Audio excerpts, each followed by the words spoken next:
Tonight, a wife becomes a weapon. Serafina Veiled just walked into the most exclusive gala in the city, not on her cheating husband's arm, but beside the one man who could destroy him with a single word. Adrian Crowe thought he buried his secrets deep enough. He was wrong, and when the lights go down tonight, everything he built on lies will burn in front of everyone who ever bowed to him. Stay with me until the end of this story. Hit that like button and drop a comment with your city so I can see how far this tale travels. The first thing Serafina noticed when she opened her eyes that morning wasn't the silence.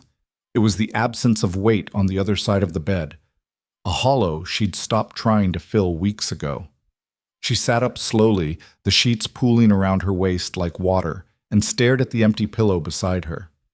Adrian hadn't come home again. Third night this week. Maybe fourth? She'd lost count somewhere between the excuses and the careful way he avoided her eyes when he lied. Her phone buzzed on the nightstand. A text from him. Running late, don't wait up tonight. She read it twice, deleted it, then opened her messages and scrolled back 3 weeks to the photo she'd saved, the one that ended everything. Adrian. In a hotel lobby. His hand pressed against the small of another woman's back, fingers splayed possessive and familiar. The woman wasn't looking at the camera. She didn't need to. Serafina knew her.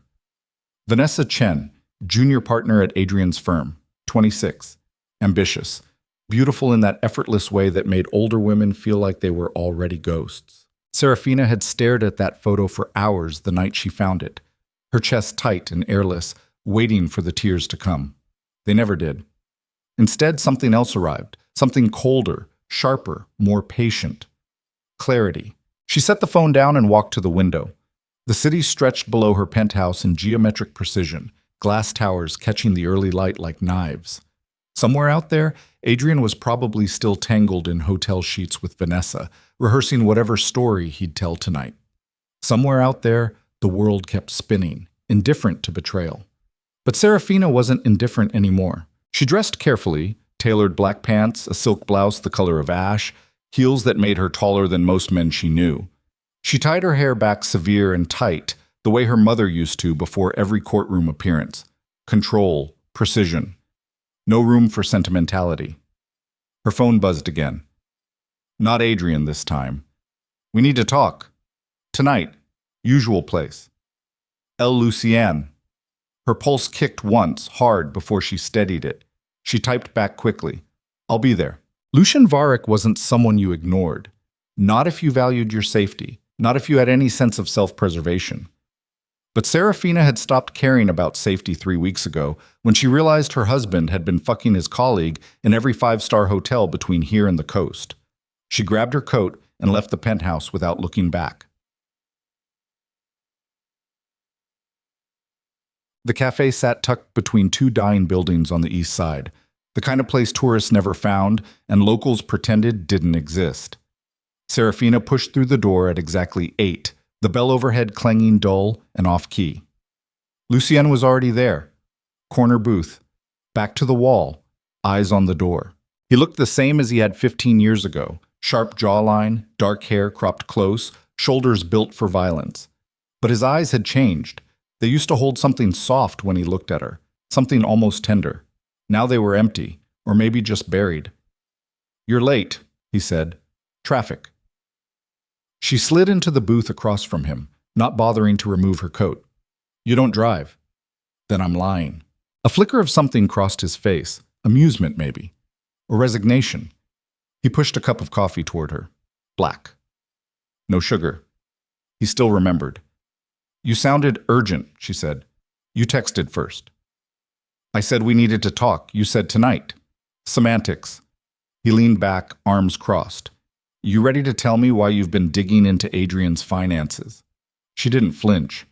How do you know about that? Because I'm not an idiot, Serafina. And because the forensic accountant you hired is one of mine. Her stomach dropped, but she kept her face neutral. You're watching me. I'm protecting you. There's a difference. I didn't ask for your protection. You didn't have to. His voice was flat, final. You think I'd let you walk into a mess like this alone? She stared at him, jaw tight. I can handle Adrian. Adrian's not the problem. Lucian leaned forward, elbows on the table, voice dropping low. The people he's tied to are.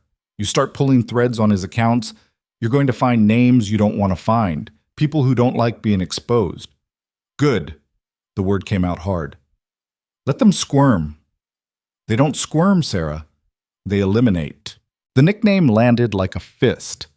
No one had called her that in over a decade, not since the night Lucian left without explanation, disappearing into a world she wasn't allowed to follow. She swallowed the bitterness. Then why are you here? Because you're about to do something stupid, and I'd prefer you didn't die doing it. How considerate. I'm serious. His gaze locked onto hers, unflinching. Adrian's laundering money for the Volkov family. You know what that means? She did.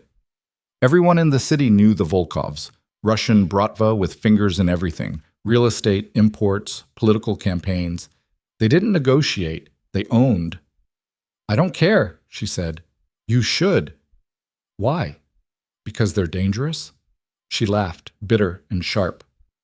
My husband's been fucking his assistant for 6 months and lying to my face every night. Danger doesn't scare me anymore, Lucian. It bores me. Silence stretched between them, thick and unresolved. Lucian exhaled slowly, rubbing a hand over his jaw.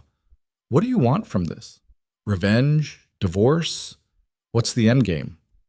I want him destroyed. The words hung in the air, cold and certain.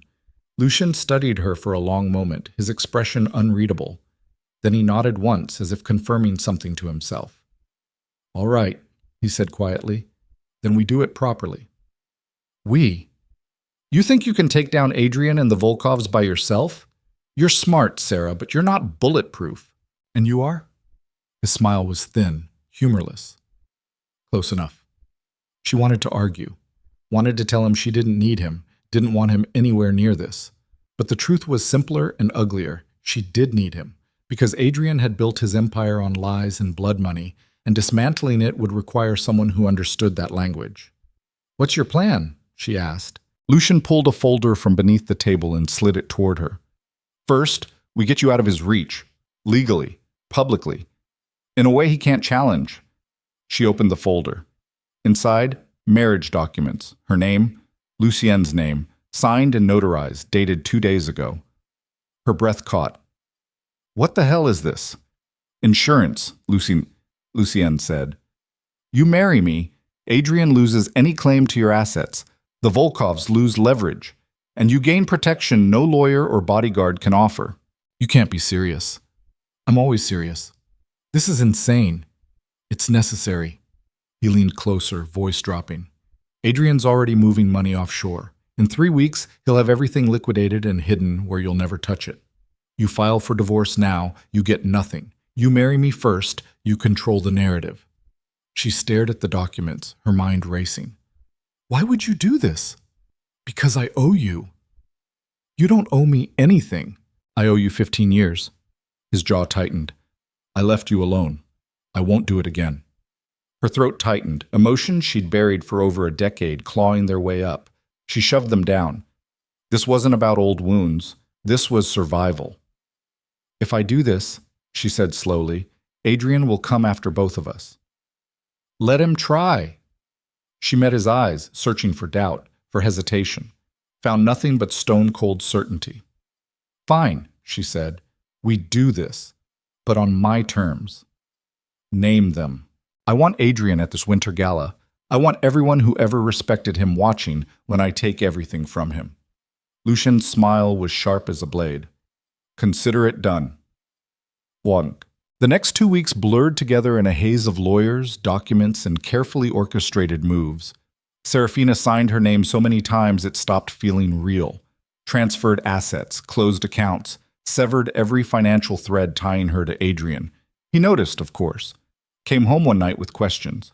Why are you moving money around? He asked, standing in the doorway of their bedroom, tie loosened, looking more annoyed than concerned. She didn't look up from her laptop. Reorganizing. Reorganizing what?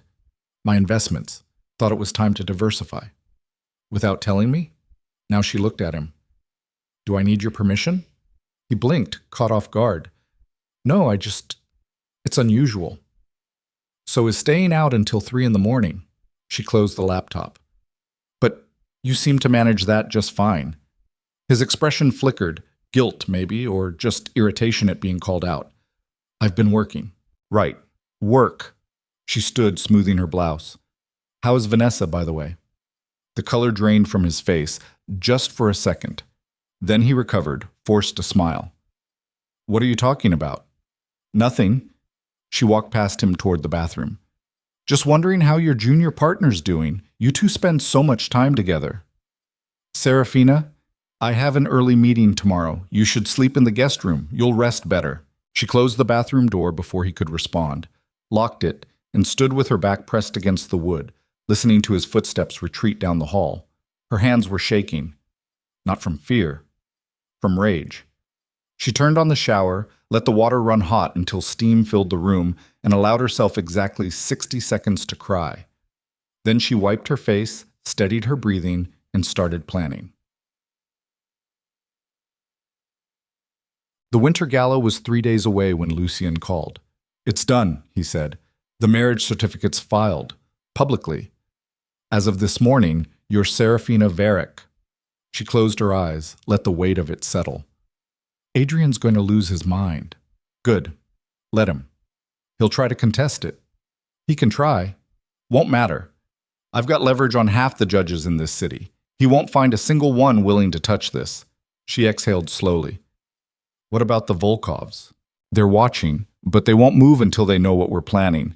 Right now, you're just a woman who left her husband. Nothing threatening about that. Yet. Yet, Lucien agreed. Which is why the gala matters. You make your move public, you force their hand.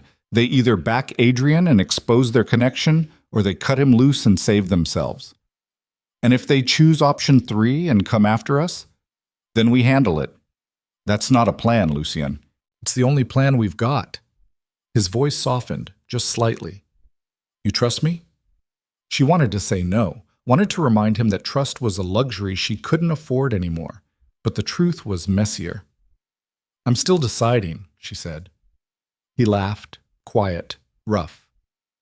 Fair enough. The night before the gala, Serafina stood in front of her closet, staring at the dress she'd chosen. Black silk, cut low in the back, elegant and merciless. The kind of dress that demanded attention. Her phone buzzed. Adrian, we need to talk, tonight. It's important. She typed back, I'll be home by 10. Lies came easier now. She arrived at the penthouse at 9:30 to find Adrian pacing the living room, whiskey in hand, looking like a man on the edge of something sharp. Where have you been? He demanded. Out? Out where? Does it matter? He stared at her, jaw tight. What the hell is going on, Serafina? You're moving money, avoiding me, acting like... Like what? She set her purse down, crossed her arms. Like I know you've been cheating on me for 6 months? The silence was deafening. Adrian's face went white, then red. I don't know what you... Don't. Her voice was ice. Don't insult me by lying. I've seen the photos, the hotel receipts, the texts you thought you deleted. He opened his mouth, closed it, ran a hand through his hair. Serafina, Save it. She walked past him toward the bedroom. I'm filing for divorce. You can't. She stopped, turned slowly. Excuse me? You can't divorce me. Not now. Do you have any idea what that would do to my career, my reputation? She laughed, sharp, humorless. Your reputation? You fucked your assistant, Adrian, in every 5-star hotel you could expense. You think I care about your reputation? I made a mistake. A mistake is forgetting an anniversary. This is a choice. You chose her. Every night, every lie. He stepped toward her, desperate now. We can fix this. Therapy, counseling, whatever you need. What I need, she said quietly, is for you to suffer the way I did. And tomorrow night, at the gala, you will. His eyes narrowed. What are you talking about? She smiled, cold, controlled. You'll see. And she walked into the bedroom, locked the door, and didn't come out until morning. Intact. The gala arrived like a storm wrapped in champagne and diamonds. Serafina stood in front of the mirror in Lucian's penthouse. Yes, his now, not Adrian's, adjusting the final details of her dress. The black silk clung to her like a second skin, elegant and unforgiving. Lucien appeared in the doorway behind her, dressed in a sharp black suit that made him look every inch the predator he was. "Ready?" he asked. She met his eyes in the mirror. "Are you?" "I've been ready for 15 years. She turned to face him. "This is going to get ugly." "I know." "Adrian's going to fight back. Let him." "The Volkovs will learn," Lucien interrupted, stepping closer, "that you're not someone they can touch.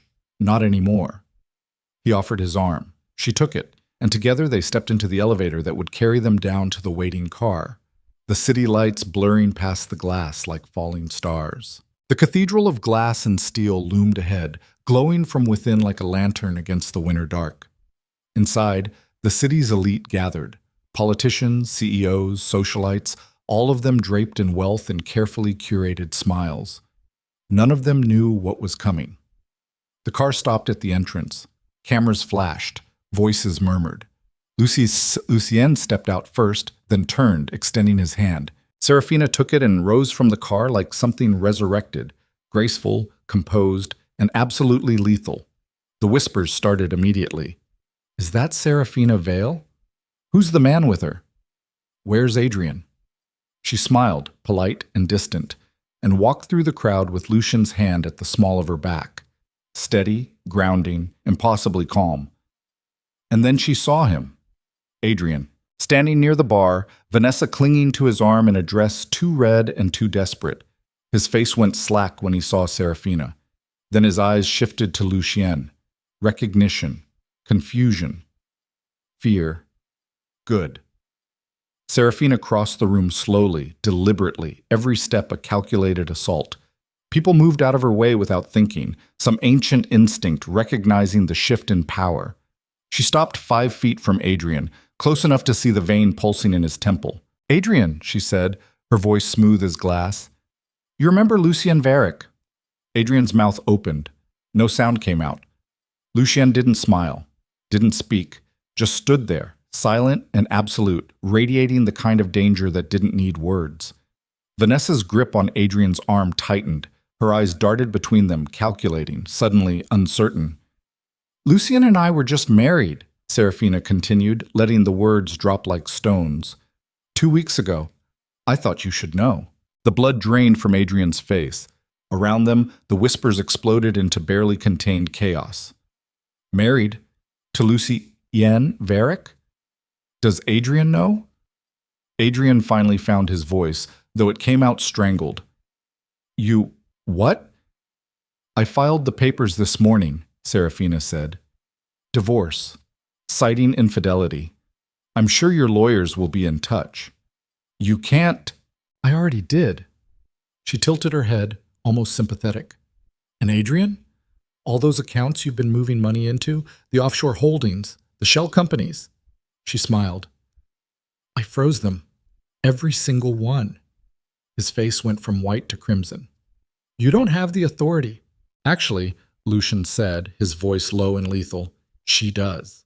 As of this morning, Serafina holds controlling interest in every asset you thought you owned. Turns out your business partners were very interested in liquidating their shares for the right price."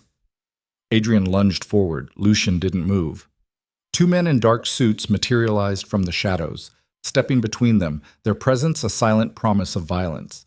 Adrian stopped, breathing hard, eyes wild. "You're making a mistake." "No," Serafina said quietly. "I'm correcting one." And then she turned, took Lucien's arm, and walked away, leaving Adrian standing there, broken, exposed, and utterly alone. The night was just beginning, but Adrian Crow's reign was already over. The orchestra swelled as Serafina and Lucien moved deeper into the gala, the crowd parting like water. She could feel the eyes on her, some shocked, some calculating, all of them wondering what came next. She wondered too, because somewhere in this room, representatives of the Volkov family were watching. And in 15 minutes, she was scheduled to take the stage. Lucien leaned close, his breath warm against her ear. "You sure about this?" She looked up at him, her heart steady despite the chaos roaring around them. "No," she whispered. But I'm doing it anyway. His hand tightened on hers. Just once. Just enough. And together they walked toward the stage where everything Adrian had built would burn. The stage waited like an altar. Serafina could see it through the crowd, raised platform, microphone gleaming under soft lights, a podium draped in ivory fabric. In 10 minutes, she was supposed to give the opening remarks. Standard gala procedure. Thank the donors, praise the cause, smile graciously and step aside. Except tonight, she wasn't stepping aside. Lucien's hand remained at the small of her back as they moved through the room, his touch steady despite the chaos rippling outward from their entrance. Conversations died mid-sentence as they passed. Eyes tracked them with the kind of hungry attention reserved for accidents and executions. "You feel that?" Lucien murmured, his voice barely audible beneath the music. "Feel what?" "The shift. Half this room wants to kill us. The other half wants to own us." Serafina's jaw tightened. "Which half are the Volkovs?" "Both." A waiter appeared with champagne. Lucien waved him off. Serafina took a glass anyway, more for the prop than the drink. Her hands needed something to do that wasn't shaking. Across the room, Adrian stood frozen near the bar, Vanessa still clinging to his arm like a life raft. His face had gone through rage and landed somewhere closer to panic. He pulled out his phone, fingers jabbing at the screen with increasing desperation. "He's calling his lawyers," Serafina said. "Let him. Won't help." Lucien's gaze swept the room, cataloging threats with the efficiency of a man who'd survived by reading danger before it arrived. "See the woman in green, near the pillar?" Serafina followed his line of sight. A woman in her 50s, elegant and severe, stood perfectly still while the crowd swirled around her. She wasn't watching Serafina, she was watching Lucien. "Irina Volkova," Lucien said quietly. "Dmitri's sister. She runs the financial side." "She looks calm." "She's not. See her left hand?" Serafina looked closer. Irina's fingers drummed against her champagne flute in a rhythm too precise to be casual. "She's counting," Lucien said. "Calculating, trying to figure out if we're a problem she can solve quietly or one that requires mess. And she hasn't decided yet." A man in a navy suit approached, late 40s, carefully neutral expression, the kind of face that belonged to corporate boardrooms and backroom deals. He extended a hand toward Lucien, ignoring Serafina entirely. "Varek, didn't expect to see you here." Lucien didn't take the hand. "Marcus, still laundering money for real estate developers?" Marcus's smile tightened. "Still pretending you're legitimate?" "I don't pretend anything." Lucien's voice dropped a degree. "You got something to say? Say it." Marcus's eyes flicked to Serafina, then back. "Just wondering what game you're playing. Marrying Adrian Crow's wife seems a little public for your usual methods. Maybe I'm evolving. Or maybe you're desperate." The temperature between them dropped 10 degrees. Serafina stepped forward, her voice cutting clean through the tension. "Marcus, is it? Tell me, does Adrian pay you in cash or does he just let you skim off the top?" Marcus's jaw worked. "Excuse me?" "Simple question. I'm just curious how many people in this room have been stealing from my husband while he was too busy fucking his assistant to notice." The color drained from Marcus's face. Around them, conversations stuttered into silence. People were listening now, even the ones pretending not to. Marcus forced a laugh. "Mrs. Crow, Varek," she corrected. "It's Mrs. Varek now. Try to keep up." He opened his mouth, closed it, turned on his heel and walked away, shoulders rigid. Lucien's hand tightened briefly on her back. Approval or warning, she couldn't tell. "That was reckless," he said. "That was necessary." She took a sip of champagne, the bubbles bitter on her tongue. "They need to know I'm not the quiet wife anymore. They'll come after you for that." "Good.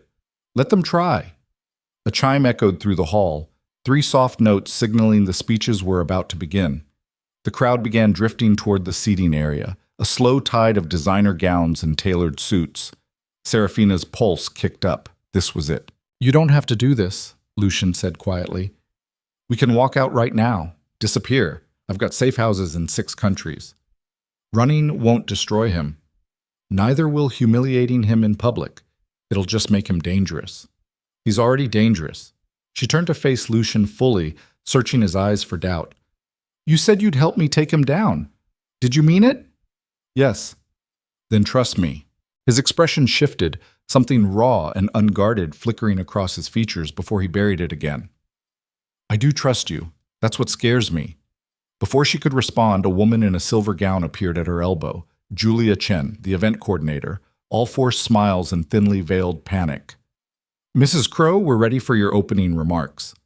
It's Varek, Serafina corrected automatically. Julia blinked. I'm sorry? My name. It's Serafina Varek now. Oh, I'll update the program. Julia's eyes darted to Lucian, then back. Are you still planning to give the speech? Absolutely. It's just, with everything that's... I mean, if you'd prefer to skip it given the circumstances. I'm not skipping anything. Serafina handed her empty champagne glass to a passing waiter. Let's go. Julia hesitated, clearly torn between professional duty and self-preservation instincts. Then she nodded and gestured toward the stage. Serafina walked forward, Lucien a half-step behind. The crowd parted automatically, their faces a blur of curiosity and calculation. She could feel Adrian's eyes burning into her back, but refused to look. The stage steps felt steeper than they should. Her heels clicked against polished wood, each step echoing too loud in the suddenly hushed space. She reached the podium and gripped its edges, steadying herself. The lights were brighter up here, harsher. She could see individual faces now, some familiar, most strangers. All of them waiting. Julia handed her a microphone, fingers trembling slightly. Serafina took it, tested the weight, and looked out over the assembly. Adrian stood near the back, Vanessa pressed against his side. His face was ashen, eyes locked on Serafina with something between fear and fury. Irina Volkova remained by the pillar, motionless as carved stone. Lucien stood at the base of the stage, hands in his pockets, posture relaxed. But his eyes never stopped moving, tracking every exit, every potential threat. Serafina inhaled slowly, exhaled, and began. Good evening. Her voice carried across the hall, amplified and clear. The murmuring died completely.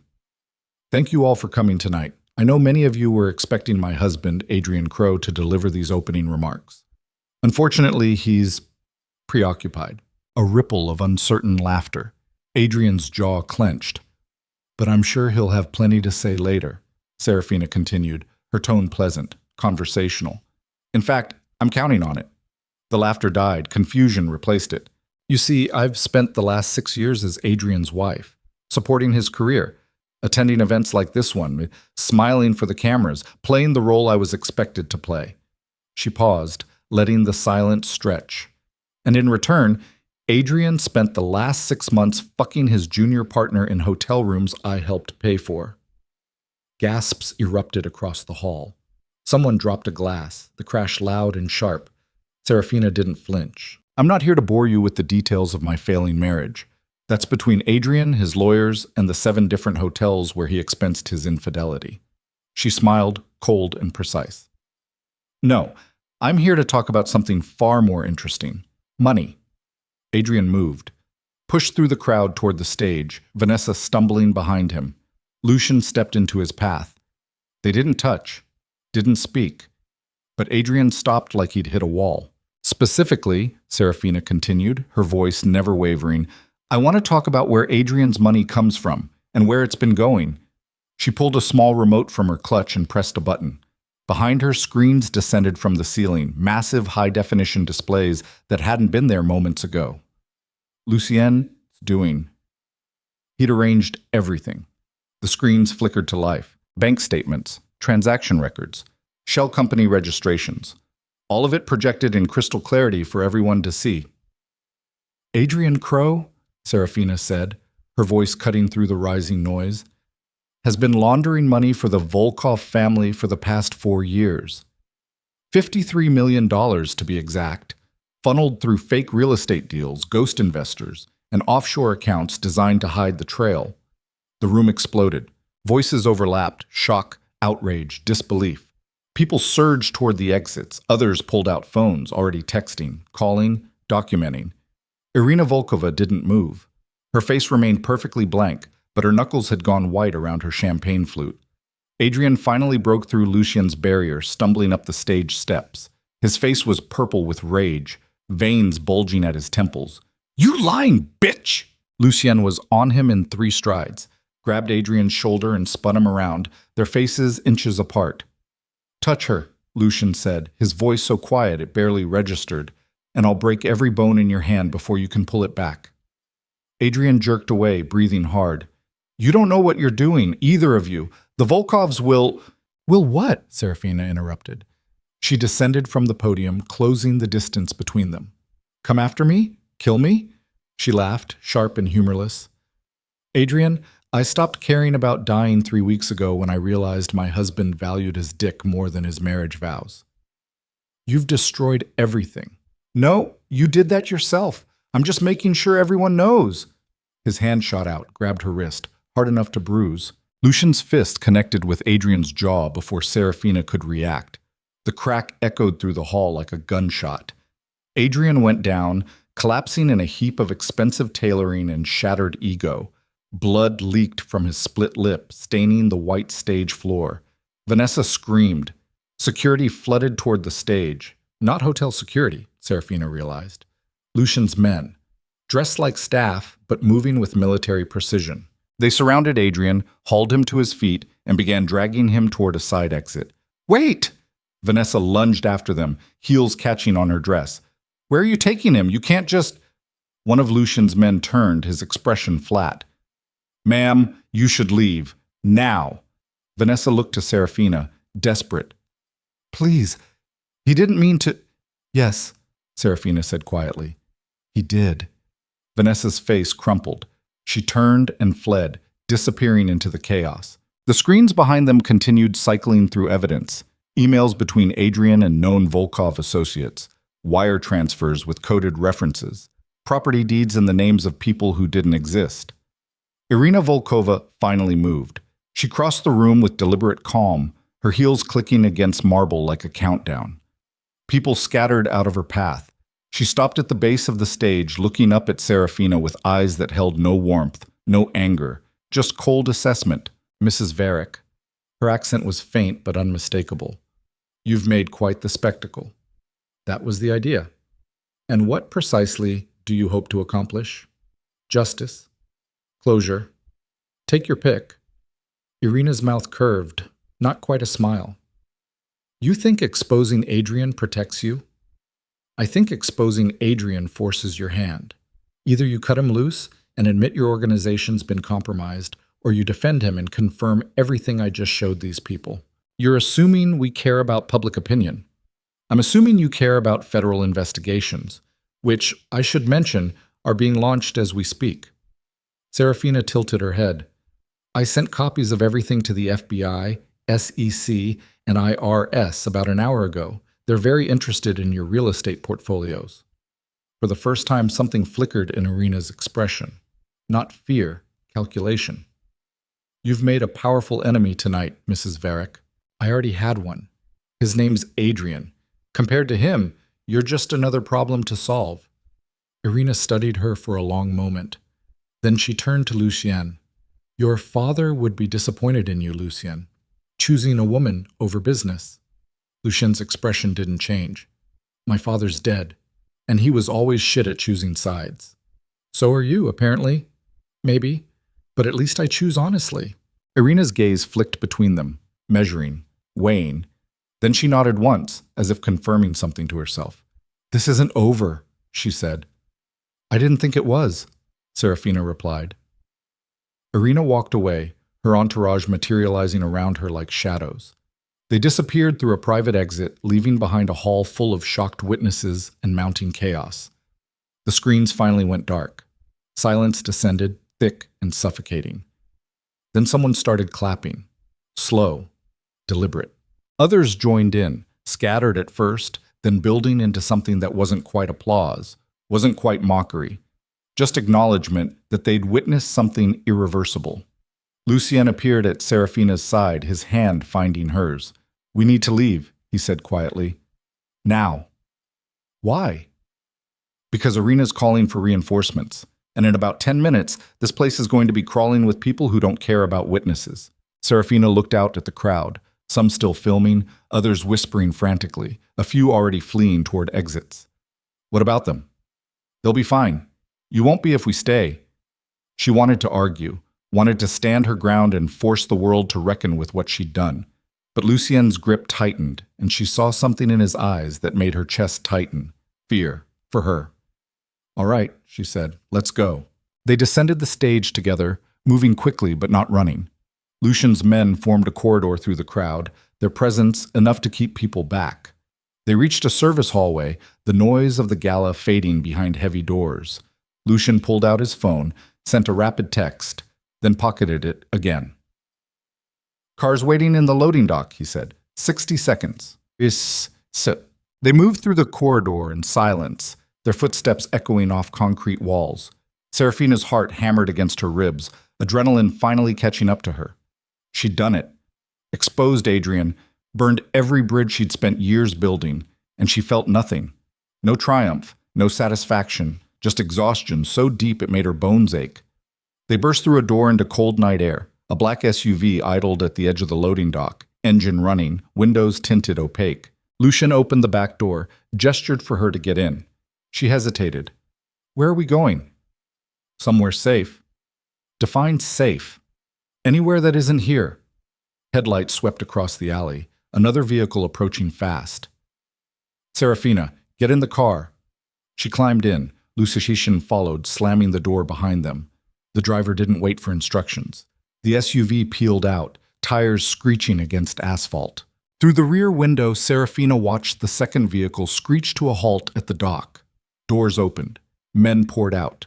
Not police, not security. Volkov's soldiers. They're following us, she said. Lucien leaned forward, said something to the driver in Russian. The man nodded, yanked the wheel hard left. The SUV careened through a narrow side street, barely missing a dumpster. Behind them, the pursuit vehicle struggled to follow, too wide for the alley. How long have you been planning this? Serafina asked, her voice surprisingly steady. Which part? All of it. The marriage, the evidence, the escape route. Lucien glanced at her, his face half-shadowed. Since the day you texted me 3 weeks ago. That's not an answer. It's the only one you're getting right now. The SUV burst onto a main street, weaving through traffic with practiced precision. Horns blared, pedestrians scattered. Serafina braced herself against the door, her mind racing. Where's Adrian now? My men have him. Safe house on the east side. Safe for who? For you, so you can decide what to do with him. I thought we already decided. Destroy him. Destroying his reputation isn't the same as ending him. Lucien's voice was flat, matter of fact. You want him gone permanently? That's a different conversation. Serafina's stomach twisted. You're talking about killing him. I'm talking about options. That's not an option. It is if the Volkovs decide you're too much of a liability. They won't hesitate, and Adrian knows enough to bury us both if he flips. He won't flip. He's too arrogant. Arrogance breaks when the alternative is death. The SUV took another sharp turn, this time onto a highway on-ramp. The pursuit vehicle had vanished, lost somewhere in the city's maze of streets. Serafina exhaled slowly, trying to calm her racing pulse. I don't want him dead. Then what do you want? I want him to lose everything. His money, his reputation, his freedom. I want him to live long enough to regret every choice that brought him here. Lucien was quiet for a moment, then, that's crueler than killing him. Good. He almost smiled. Almost. The highway stretched ahead, dark and empty. The city's lights faded behind them, replaced by industrial zones and sleeping warehouses. Where are we actually going? Serafina asked. Airport, private charter. We'll be in Montreal by morning. Canada? Neutral ground. The Volkovs have reach, but not infinite reach. We lay low for a week, let the feds do their job. By the time we come back, Adrian will be in custody and Irina will be too busy covering her own ass to come after us. And if it doesn't work that way? Lucien met her eyes, his expression unreadable. Then we adapt. Serafina leaned back against the seat, suddenly aware of how exhausted she was. The adrenaline was fading, leaving behind a hollow ache that went bone deep. I ruined lives tonight, she said quietly. You exposed criminals. Same thing to the people who trusted them. Those people chose their loyalty poorly. That's not on you. She wanted to believe that, wanted to feel righteous and vindicated, but all she felt was empty. Lucien? Yeah? Why did you really agree to help me? He was quiet for a long time, long enough that she thought he might not answer. Then, because 15 years ago I made you a promise, and I broke it. This is me keeping it, even if I'm late. What promise? He looked away, jaw tight. That I'd always protect you, no matter what. You left. I know. You didn't even say goodbye. I know. His voice was rough, strained. I had reasons. They seemed important at the time. And now? Now I realize I was a coward. The confession hung between them, raw and unfinished. Serafina wanted to press, to demand explanations for years of silence and unanswered questions. But exhaustion won. There would be time later, if they survived. The airport appeared ahead, small, private, the kind of place that didn't ask questions if you had enough money. The SUV pulled up to a hangar. A sleek jet waited inside, engines already humming. Lucie Zien's phone buzzed. He checked it, frowned. What? Serafina asked. Text from one of my men. Adrian's asking to see you. Absolutely not. He says he has information about the Volkovs, something you need to know before we leave. It's a trap. Probably. Lucien pocketed the phone. But what if it's not? Serafina stared at him. You can't be serious. I'm saying we consider it. No, we leave. Now. If Adrian knows something that could protect you, or kill me, which is more likely? Lucien's expression hardened. I won't let that happen. You can't promise that. Watch me. They glared at each other, the tension thick enough to choke on. Finally, Serafina looked away. Where is he? 10 minutes from here, old factory district. My men have the building secured. How many men? 6. Against how many potential Volkov soldiers? Unknown. That's not reassuring. It's honest. She closed her eyes, every instinct screaming at her to get on the plane and disappear. But beneath the fear, curiosity gnawed. What could Adrian possibly know that would matter now? 5 minutes, she said. We go in, hear what he has to say, and leave. No negotiations, no delays. Lucien nodded. 5 minutes. He leaned forward, gave the driver new instructions. The SUV pulled away from the hangar, back toward the city that had just watched Serafina burn her entire life to the ground. The factory loomed ahead, skeletal and dark, windows shattered, graffiti crawling across brick walls like infection. The kind of place where bad things happened and no one looked too closely. Lucien's men waited outside, armed and alert. They nodded as the SUV approached, a silent all clear. Serafina's pulse hammered. This was stupid, reckless. But she was already opening the door, stepping out into cold air that tasted like rust and regret. Lucien appeared beside her, his hand resting lightly on the small of her back. You don't have to do this. Yes, I do. They walked toward the entrance together, surrounded by armed men who moved like shadows. Inside, the factory was gutted, machinery long gone, leaving behind empty shells and echoes. A single light burned in the center of the space, illuminating a figure tied to a chair. Adrian. His face was swollen, one eye nearly shut. Blood crusted his split lip. His expensive suit was torn and filthy. He looked up as they approached, and something that might have been relief flickered across his features. Serafina. His voice was hoarse, desperate. Thank God. You have to listen to me. You have 5 minutes, she interrupted. Talk. Adrian swallowed hard, wincing. The Volkovs. They're not just laundering money through me. They're planning something bigger, an attack. On who? Federal courthouse, next week. They've got someone inside, a judge. They're going to make it look like a terrorist incident to cover evidence destruction. Serafina's blood went cold. You're lying. I'm not. I swear. Irina told me herself. Insurance, she called it, in case anyone tried to expose them. He leaned forward as much as the restraints allowed. You just made yourself their biggest threat. They will kill you, Serafina, and everyone you care about. Lucien stepped forward, his expression unreadable. Why tell us this? Because I don't want to die. Adrian's voice cracked. And if they think I'm the leak, I'm already dead. But if you stop them, if you give this information to the feds, maybe I can cut a deal. Witness protection. Something. You expect us to save you? Serafina's laugh was bitter. After everything? I expect you to save yourself. Because if you don't stop them, none of this matters. Not the exposure, not the divorce. They'll erase you like you never existed.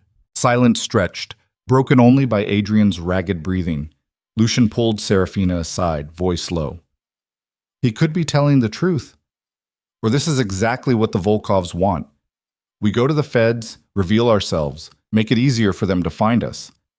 If there really is an attack planned, then let the FBI handle it. We gave them everything already. Our part's done. Sarah, don't call me that. Her voice was sharp, cutting. And don't ask me to trust anything that comes out of his mouth. He's a liar. That's all he's ever been. Adrian's voice rose from across the room. I know you hate me. I've earned that. But please. Shut up, Serafina snapped. She turned back to Lucien. We're leaving. Now. Lucien hesitated, clearly torn. Then his phone rang. He answered, listened for 5 seconds, and his face went completely blank. What? Serafina demanded. He lowered the phone slowly. The feds just raided Irina Volkova's estate. Found her dead. Single gunshot to the head. They're calling it suicide. The air left Serafina's lungs. That's not suicide, she whispered. No, Lucien agreed. It's not. Adrian made a choking sound. Oh God, they're cleaning house. They're going to kill everyone who knows. His words cut off as the lights died. Darkness swallowed the factory whole. Serafina's heart stopped. Then gunfire erupted from every direction, muzzle flashes like lightning in the black, and the world exploded into chaos. Serafina's body moved before her brain caught up, instinct older than thought taking over. She hit the concrete floor hard, knees cracking against unforgiving stone as bullets carved the air above her head with sounds like fabric tearing. The muzzle flashes painted the darkness in strobe light fragments. Lucien's men scattering, Adrian's chair toppling sideways, the skeletal architecture of the factory momentarily illuminated, then swallowed again by black. Lucien's hand found her shoulder, yanked her behind a concrete pillar. His breath came hot against her ear. Stay down! Where are they shooting from? Everywhere. He wasn't exaggerating. The gunfire came from multiple positions, upper catwalks, the loading dock entrance, somewhere in the back near what used to be the freight elevator. Professional positioning, coordinated. This wasn't a panicked assault. This was an execution. One of Lucien's men went down 10 feet away, his scream cut short by a wet gurgling sound that made Serafina's stomach lurch. She pressed her back against the pillar, hands shaking so badly she had to clench them into fists to make them stop. How many? Lucien barked into his radio. Static. Then a voice crackling through. 8. Maybe 10. They've got the exits covered. Rooftop access? Blocked. They knew the layout. Lucien's jaw went rigid. He pulled a handgun from inside his jacket, checked the clip with movement so automatic they looked choreographed. How did they find us? Serafina hissed. Later. Right now we move. Move where? He pointed across the open floor toward a rusted metal staircase that climbed to a second-level platform. 30 feet of exposed space. Might as well be 30 miles. You're insane, she said. You got a better idea? Another burst of gunfire chewed through the pillar, inches from Serafina's head. Concrete dust exploding like powder. She tasted grit and fear. Go, Lucien said. What about you? I'll cover. On 3. 1. Lucien. 2. I can't. 3. He stepped out from behind the pillar and opened fire, the gunshots deafening in the enclosed space. Serafina ran. Her heels caught on debris, and she kicked them off without stopping, bare feet slapping against cold concrete as she sprinted toward the staircase. Bullets tracked her movement, sparking off metal railings and punching through sheet metal walls. Someone shouted in Russian. The world compressed into pure forward motion. No thought, no plan, just the animal need to reach cover before the next bullet found flesh instead of air. She hit the stairs at full speed, grabbed the railing, hauled herself upward. Her lungs burned. Her dress caught on a jagged edge and tore with a sound like screaming. Behind her, Lucien's gunfire continued in controlled bursts, keeping the shooters suppressed. She reached the platform, threw herself flat against the metal grating just as the staircase erupted in a shower of sparks. Someone had brought heavier firepower to bear, automatic weapons chewing through the structure like it was made of paper. Lucien appeared beside her seconds later, moving in a low crouch. Blood streaked his left arm. "You're hit," she gasped. "Grays, move." He pulled her deeper into the platform's shadows, toward what looked like an old supervisor's office. 3 walls still intact. The 4th opened to the factory floor below. Not much cover. Better than nothing. They pressed against the back wall, breathing hard.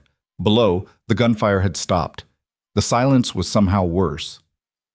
"Why did they stop?" Serafina whispered. "Regrouping. Or—" Lucien went still, listening. Footsteps. Multiple sets. Moving methodically through the factory floor, searching. A voice called out in accented English. "Mr. Varek! Mrs. Varek! There is no exit. You are practical people. Let us be practical." Lucien's grip tightened on his weapon. The voice continued, calm and almost friendly.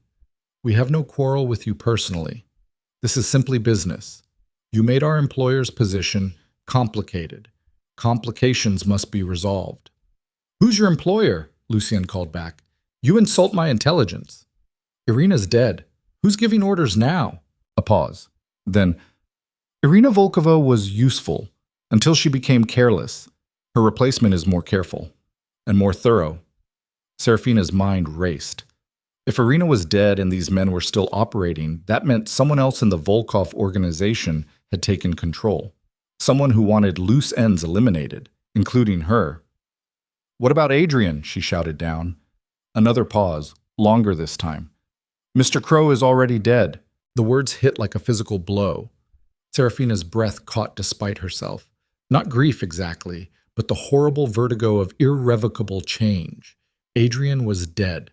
The man she'd married, hated, planned to destroy. Gone. Not by her hand, not by her design. Erased. "You're lying!" she called back, her voice steadier than she felt. "See for yourself." A flashlight clicked on below, illuminating Adrian's overturned chair. He was still tied to it, but his head hung at an angle no living neck could achieve. Blood pooled beneath him, black in the harsh light.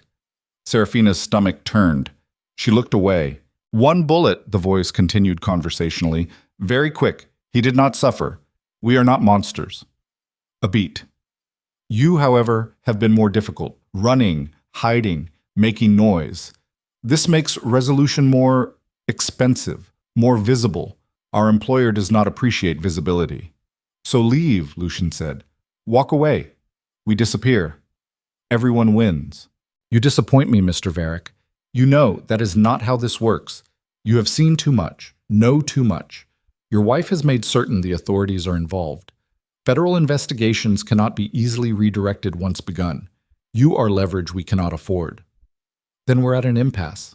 "No, we are at an end." The gunfire resumed, concentrated now, targeting the office platform. Bullets punched through thin walls, filling the air with splinters and ricochets. Serafina covered her head, pressed flat against the floor, the metal grating cold against her cheek. Lucien returned fire, his shots precise and measured. One of the flashlights below went dark. A body hit the floor hard. "How many rounds left?" Serafina asked. "Enough." He didn't sound convincing. A new sound cut through the chaos. Something mechanical. Grinding. Heavy. "What is that?" Serafina lifted her head, peering through the bullet holes in the wall. Below, 2 men were operating what looked like an industrial winch, pulling a massive chain attached to one of the factory's remaining support columns. Understanding hit her like cold water. "They're bringing the building down," she said. Lucien looked, swore viciously. "They'll bury us. No bodies to find. Just another condemned factory that finally collapsed." The winch groaned, chain links screaming as the column began to shift. Somewhere deep in the structure, steel groaned in protest. "We have to move," Serafina said. "Where?" "They've got every exit covered." She scanned the platform desperately, searching for anything. A window, a vent, a miracle. Her eyes caught on something, an old loading chute in the corner partially hidden by debris. It angled down through the floor toward what must have been a ground-level loading bay. "There," she pointed. Lucien followed her gaze, assessed it in seconds. "That drops 20 feet onto concrete. Probably. Better than being crushed." Another section of the building shuddered. Dust rained from the ceiling. "Go," Lucien said. "I'll buy you time." "Not without you." "Serafina?" "I'm not having this argument." She grabbed his jacket, started pulling him toward the chute. "Either we both go, or we both stay." He stared at her for one endless second, then nodded. They cleared the debris blocking the chute entrance, revealing a rusted metal slide that disappeared into darkness below. No way to see what waited at the bottom. The building groaned again, louder. The platform beneath them tilted slightly. "You first," Lucien said. Serafina didn't waste time arguing. She swung her legs into the chute, took one breath, and pushed off. The slide was steeper than it looked. She picked up speed fast, the metal slick with years of rust and God knew what else. She tried to slow herself with her hands, but the friction burned, skin tearing. The darkness was absolute. Then she was airborne. She hit the ground hard, rolled instinctively to absorb the impact. Pain exploded through her shoulder, but nothing felt broken. She scrambled to her feet just as Lucien came flying out of the chute behind her, landing in a controlled crouch. They were in some kind of underground loading area. Low ceiling, narrow space, a single corridor leading away into more darkness. Above them, the building screamed. The sound of tearing metal and splintering concrete filled the air. "Run," Lucien said. They ran. The corridor was barely wide enough for them to move single file, Lucien ahead with his phone's flashlight cutting a narrow beam through the black. Water dripped from somewhere. The air smelled like mold and old machinery. Behind them, the collapse accelerated. The sound was apocalyptic. The entire factory coming down in stages, each crash louder than the last. The corridor ended at a rusted metal door. Lucien hit it shoulder first. It didn't budge. He tried again. Nothing. "Move," Serafina said. She examined the door frame, found the hinges on this side, old and corroded. She looked around desperately, spotted a length of pipe lying nearby. She grabbed it, wedged it under the bottom hinge, and levered with all her weight. The hinge groaned, gave slightly. Lucien understood instantly, grabbed the pipe with her. Together they pried, muscles screaming, as the building continued its death throes behind them. The hinge snapped free. They attacked the top hinge the same way. It took longer, precious seconds, while the corridor filled with dust and debris from the collapsing structure. Finally it broke. Lucien kicked the door. It fell outward, revealing night air and blessed open space. They stumbled through just as the ceiling behind them came down, the corridor they'd just escaped disappearing under tons of rubble. Serafina collapsed on cold grass, gasping, her entire body shaking with adrenaline crash. They were in some kind of loading yard behind the factory, surrounded by chain-link fence and overgrown vegetation. Lucien pulled her to her feet. "Keep moving. They'll come looking." "I can't." "You can." He was right. She could. She had to. They made it to the fence, found a section rusted enough to tear open, and squeezed through. Beyond was an industrial access road, and beyond that, darkness. They walked for what felt like hours, but was probably 20 minutes, putting distance between themselves and the collapsed factory. Finally, Lucien stopped, pulled out his phone. "Calling for pickup," he said. "Where?" "Somewhere safe." "You keep saying that." Serafina's voice came out harsher than intended. "But we keep ending up in places where people try to kill us." He didn't respond. Just made the call, spoke quietly in Russian, hung up. 10 minutes, he said. They waited in tense silence, Serafina acutely aware of every sound, distant traffic, wind through bare trees, her own ragged breathing. "Adrian's really dead," she said finally. "Yes." "I wanted him destroyed, not dead." "I know." "This isn't what I wanted." Lucien turned to look at her, his face barely visible in the darkness. "What you wanted stopped mattering the moment you exposed the Volkovs. This was always going to end in blood. You just didn't want to admit it." The words stung because they were true. Headlights appeared down the access road. A different SUV, but the same model as before. It pulled up, the back door opened. They climbed in without speaking. The driver didn't ask questions, just drove. They headed away from the city toward rural darkness. Serafina leaned her head against the window, watching nothing pass by. Every muscle ached. Her dress was ruined, torn, filthy, blood-stained. She'd lost her shoes somewhere. Her hands were scraped raw. She looked like exactly what she was, a woman who'd gambled everything and wasn't sure yet if she'd won or lost. Beside her, Lucien stared straight ahead, his expression unreadable. "Where are we going?" she asked. "Safe house. Different one. Off the grid." "How many safe houses do you have?" "Enough." The silence stretched. Then Serafina's phone buzzed. She'd forgotten she still had it. She pulled it out, expecting spam or a wrong number. The message made her blood freeze. "We need to talk. Come alone. You know where." VV, Vanessa. "What?" Lucien asked, reading her expression. Serafina showed him the message. His jaw tightened. "It's a trap." "Obviously." "So you ignore it. What if it's not? What if she knows something?" "About what?" "Adrian's dead. His operation's done." "But the Volkovs aren't. Someone ordered that hit. Someone's still cleaning up loose ends." Serafina stared at the message. Vanessa was sleeping with Adrian. She had access to his communications, his files. What if she knows who gave the order? Or what if she's bait to lure you into another ambush? "Then you come with me." The message says, "Come alone." "Since when do I follow instructions?" Lucien almost smiled. Almost. He leaned forward, spoke to the driver. The SUV changed direction. "Where does she want to meet?" Lucien asked. Serafina checked the message again, looking for context. There was no location, just the words. But there was one place she and Vanessa both knew. A place Adrian had taken them both at different times, thinking neither would find out about the other. The penthouse. "She wants to meet at Adrian's penthouse," Serafina said. "Your penthouse. You owned it jointly." "Not anymore. I transferred the title to a holding company 3 weeks ago. Adrian didn't know." Lucien's expression shifted, calculation replacing concern. "So legally, you still control the property?" "Yes." "Can you access the security system remotely?" Yes, I think so." Serafina pulled up the app on her phone, logged in. The system was still active. She could see camera feeds from various rooms, all empty. Cameras show nothing. That doesn't mean nothing's there, just means nothing wants to be seen. So we go in prepared. We go in assuming everyone wants you dead until proven otherwise. The SUV approached the city from a different angle, using side roads and industrial routes. They parked 3 blocks from the penthouse building, in an alley that smelled like rotting food and exhaust. Lucien made a call, waited, spoke briefly in Russian again. Then he turned to Serafina. "2 of my men are already inside the building. Maintenance access. They'll sweep the penthouse before we go up." "How long?" 5 minutes. They waited. Serafina watched the security camera feeds on her phone, looking for any sign of movement. The penthouse remained still as a photograph. Lucien's phone buzzed.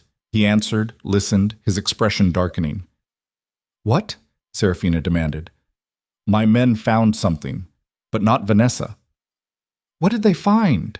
"Documents, spread out on the dining room table, like someone wanted them found." "What kind of documents?" "Birth certificates, marriage licenses, immigration records." He paused. "All belonging to you." Serafina's stomach dropped. "That's not possible. Those records are sealed. How would Vanessa—" "Maybe she didn't get them. Maybe someone gave them to her. Or maybe Vanessa isn't the one who set this meeting." "Then who?" The phone buzzed again, different number. Unknown. Serafina answered without thinking. "Hello?" A woman's voice, cool and measured. "Mrs. Varek, I'm glad you're still alive. That makes this conversation easier." "Who is this?" "Someone who knew your mother very well." The world tilted.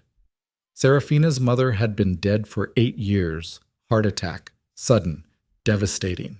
"You didn't know her," Serafina said carefully. "Didn't I?" Catherine Markov. Fled Russia in 1989 with falsified documents and a 3-year-old daughter, changed her name to Catherine Vale, married an American businessman to secure citizenship, built a very convincing life. Every word was a knife. Serafina's breath came shallow and fast.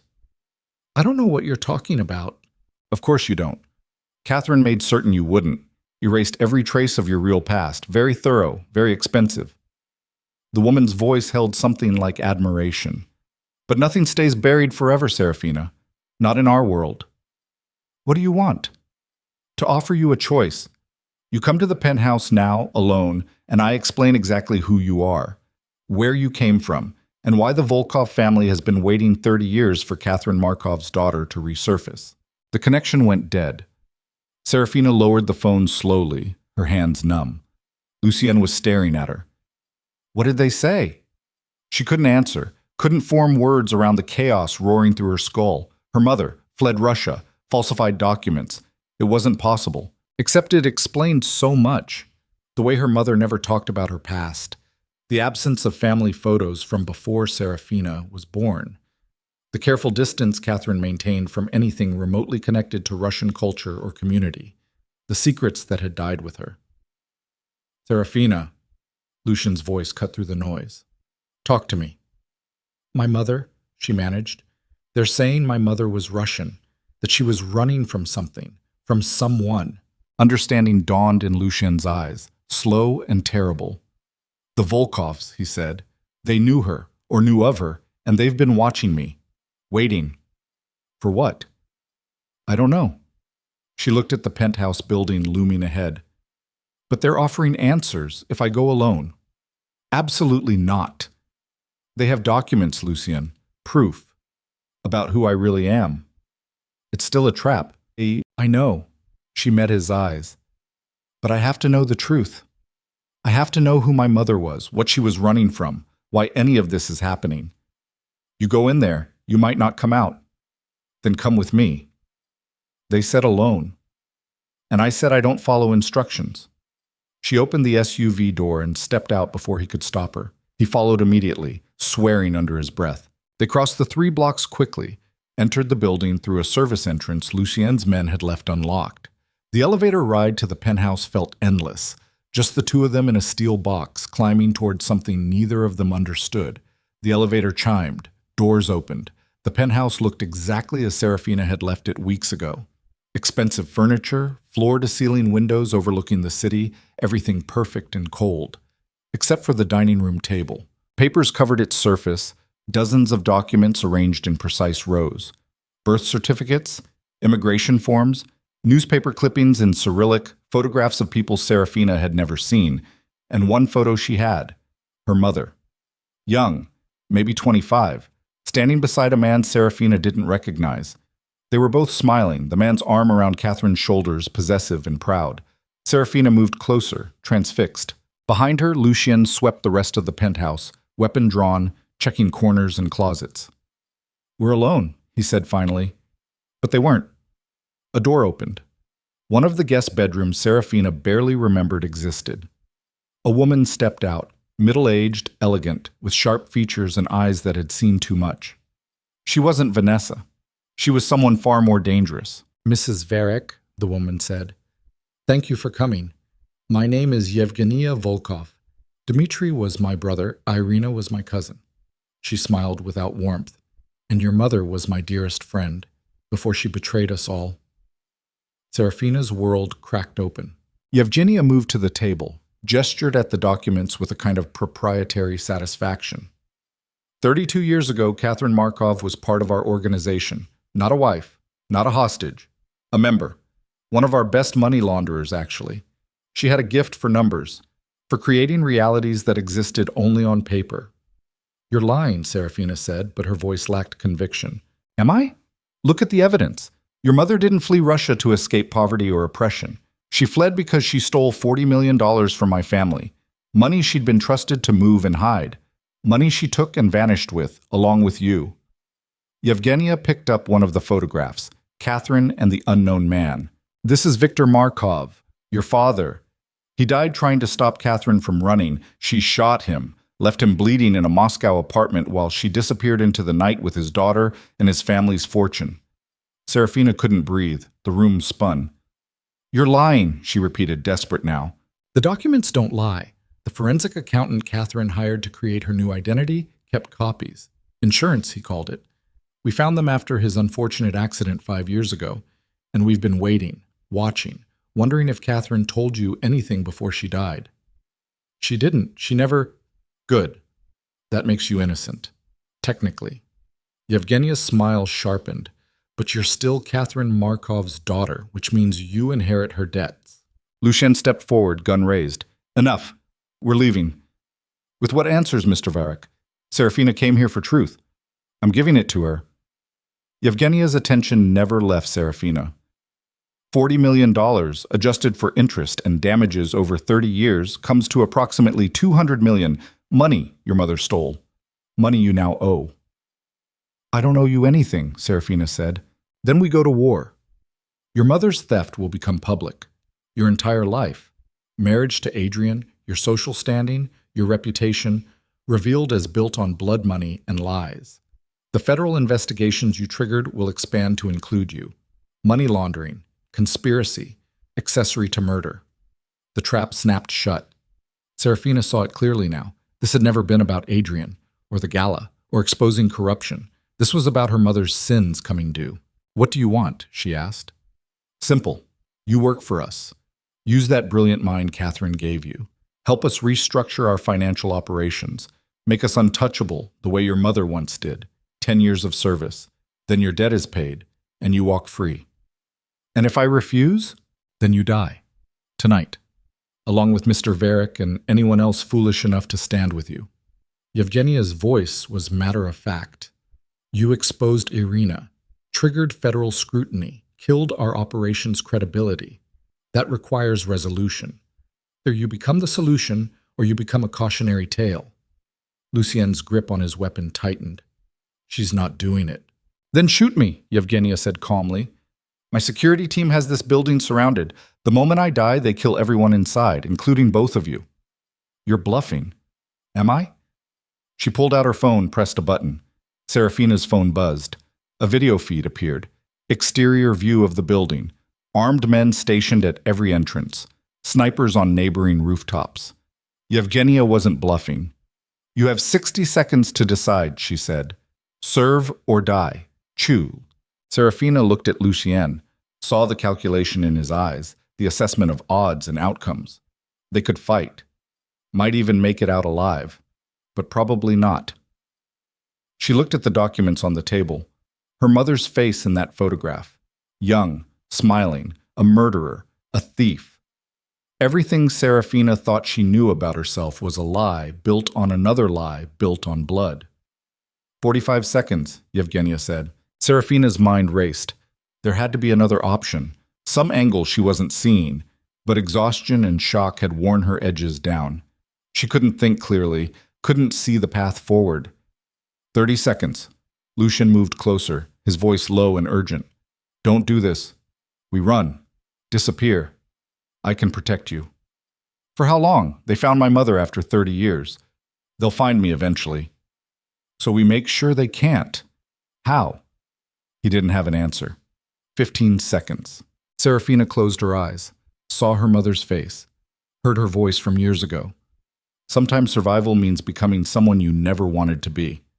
She thought her mother was talking about marriage, about compromise. She'd been talking about herself. 10 seconds. Serafina opened her eyes and looked directly at Yevgenia Volkov.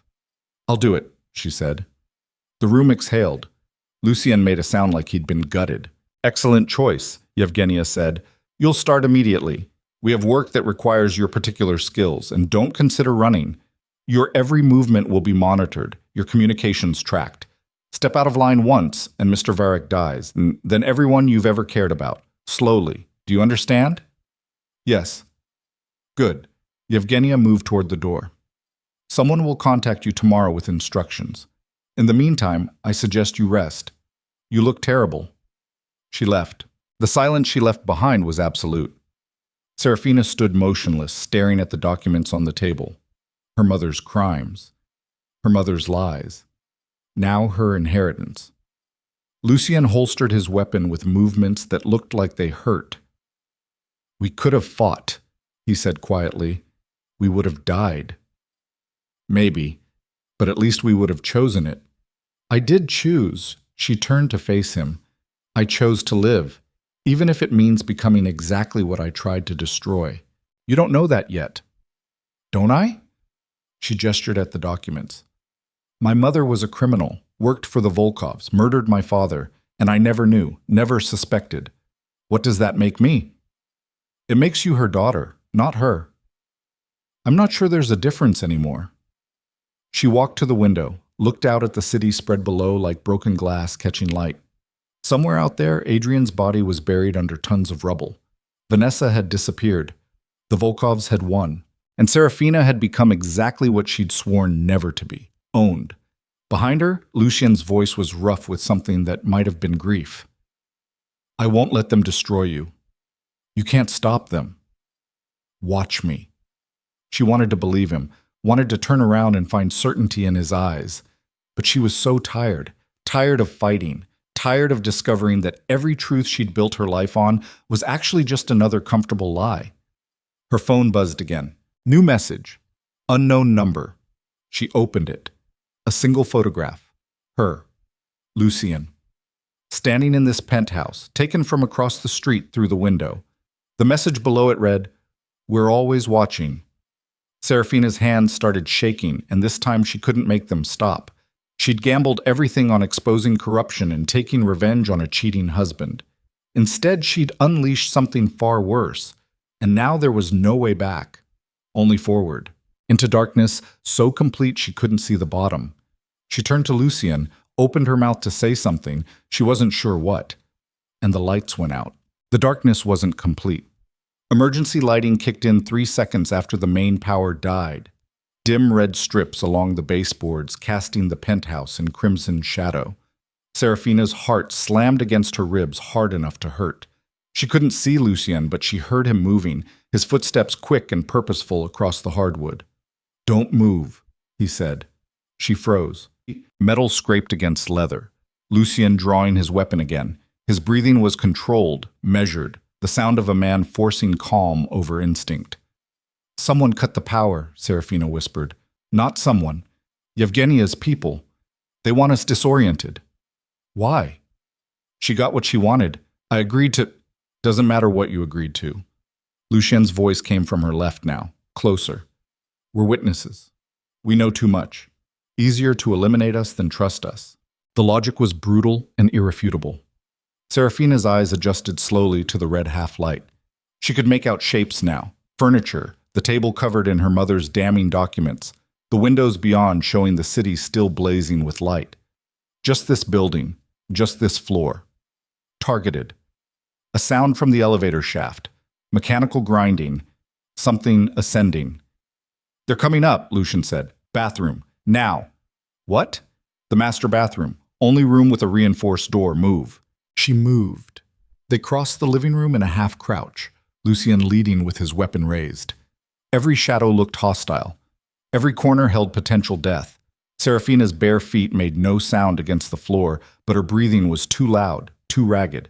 They reached the master bedroom. Lucien swept it with professional efficiency. Closet, under the bed, behind the door. Empty. The bathroom door was solid wood reinforced with steel. Adrian's paranoia made manifest. He'd installed it after some client made vague threats 2 years ago. Serafina had mocked him for it at the time.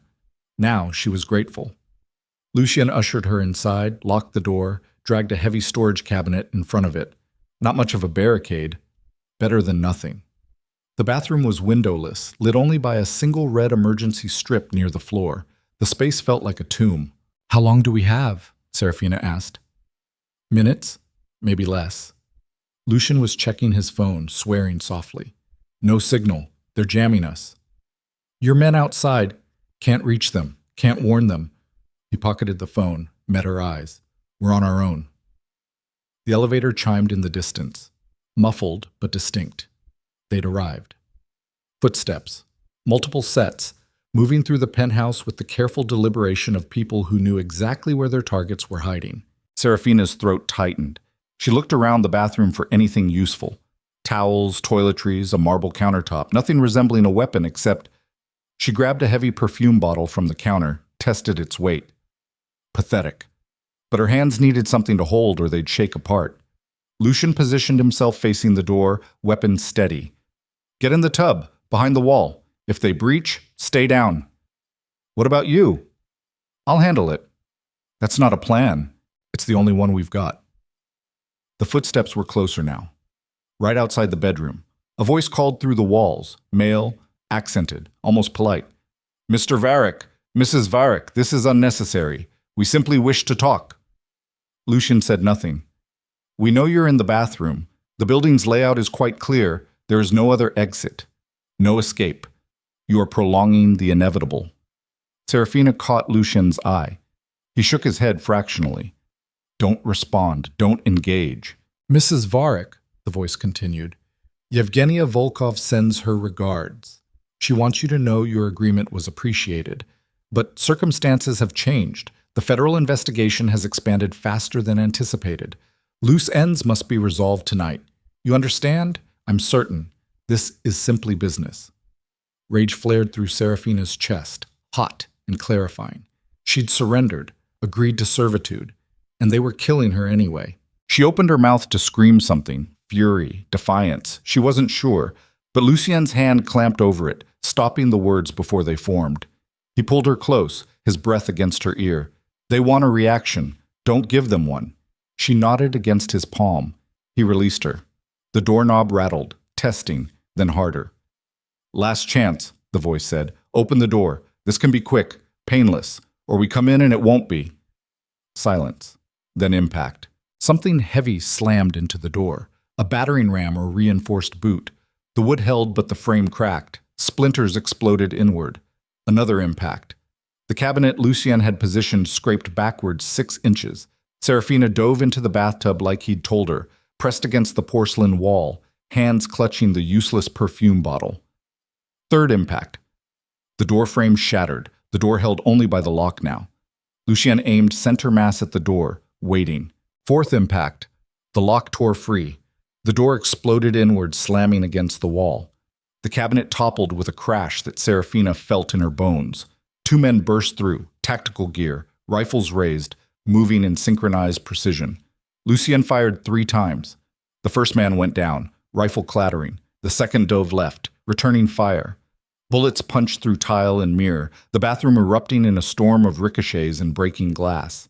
Serafina covered her head, made herself smaller, tried not to scream. Lucian's gun clicked empty. The second man rose from cover, rifle tracking toward Lucian's position. Serafina didn't think. Threw the perfume bottle as hard as she could. It hit the man's rifle barrel, deflecting his aim just enough. His shot went wide, punching through the ceiling instead of Lucian's skull. Lucian closed the distance in 2 strides, grabbed the rifle, twisted. The man held on, grappling. They slammed into the counter, locked in brutal close-quarters combat. A third man appeared in the doorway. Serafina's world compressed to pure animal survival. She grabbed a shard of broken mirror from the tub floor, lunged upward, drove it into the man's thigh. He screamed, stumbled backward. She didn't stop, couldn't stop. Grabbed another shard, went for his neck. He caught her wrist, slammed her against the wall. Her vision exploded in stars. His hand found her throat, squeezed. She couldn't breathe, clawed at his face with her free hand, found his eyes, dug in. He released her, staggering back, blood streaming between his fingers. Behind her, Lucien had gained control of the rifle, reversed it, brought the stock down on the second man's skull with a crack that sounded like breaking pottery. The man collapsed. Lucien spun, saw Serafina and the third man struggling. Fired once. The man went down hard. Silence crashed over them, broken only by harsh breathing and the ringing aftermath of gunfire. Lucien grabbed Serafina's arm. You hurt? She shook her head, couldn't speak yet. We move. Now. He pulled her over the bodies, through the shattered bathroom door, into the bedroom. Stopped at the threshold, held up a hand. Voices from the living room. More men, at least 3. Back up, Lucien muttered. They came in waves. How do we... Gunfire erupted from the living room, not aimed at them, aimed at something else. Someone else. Different voices, shouting in Russian, confusion, panic. Lucien's expression shifted. My men, they breached. The gunfight intensified. automatic weapons tearing through expensive furniture and designer walls. The penthouse transformed into a war zone, every surface potential cover or casualty. Lucien moved toward the bedroom door, using the chaos as cover. Serafina followed, her entire body shaking with adrenaline crash. They reached the doorway. Lucien peered around the corner. The living room was carnage. Bodies, blood, smoke from discharged weapons hanging thick in the air. 3 of Lucien's men were engaged with 4 of Yevgenia's, a brutal close-quarters firefight with no quarter given.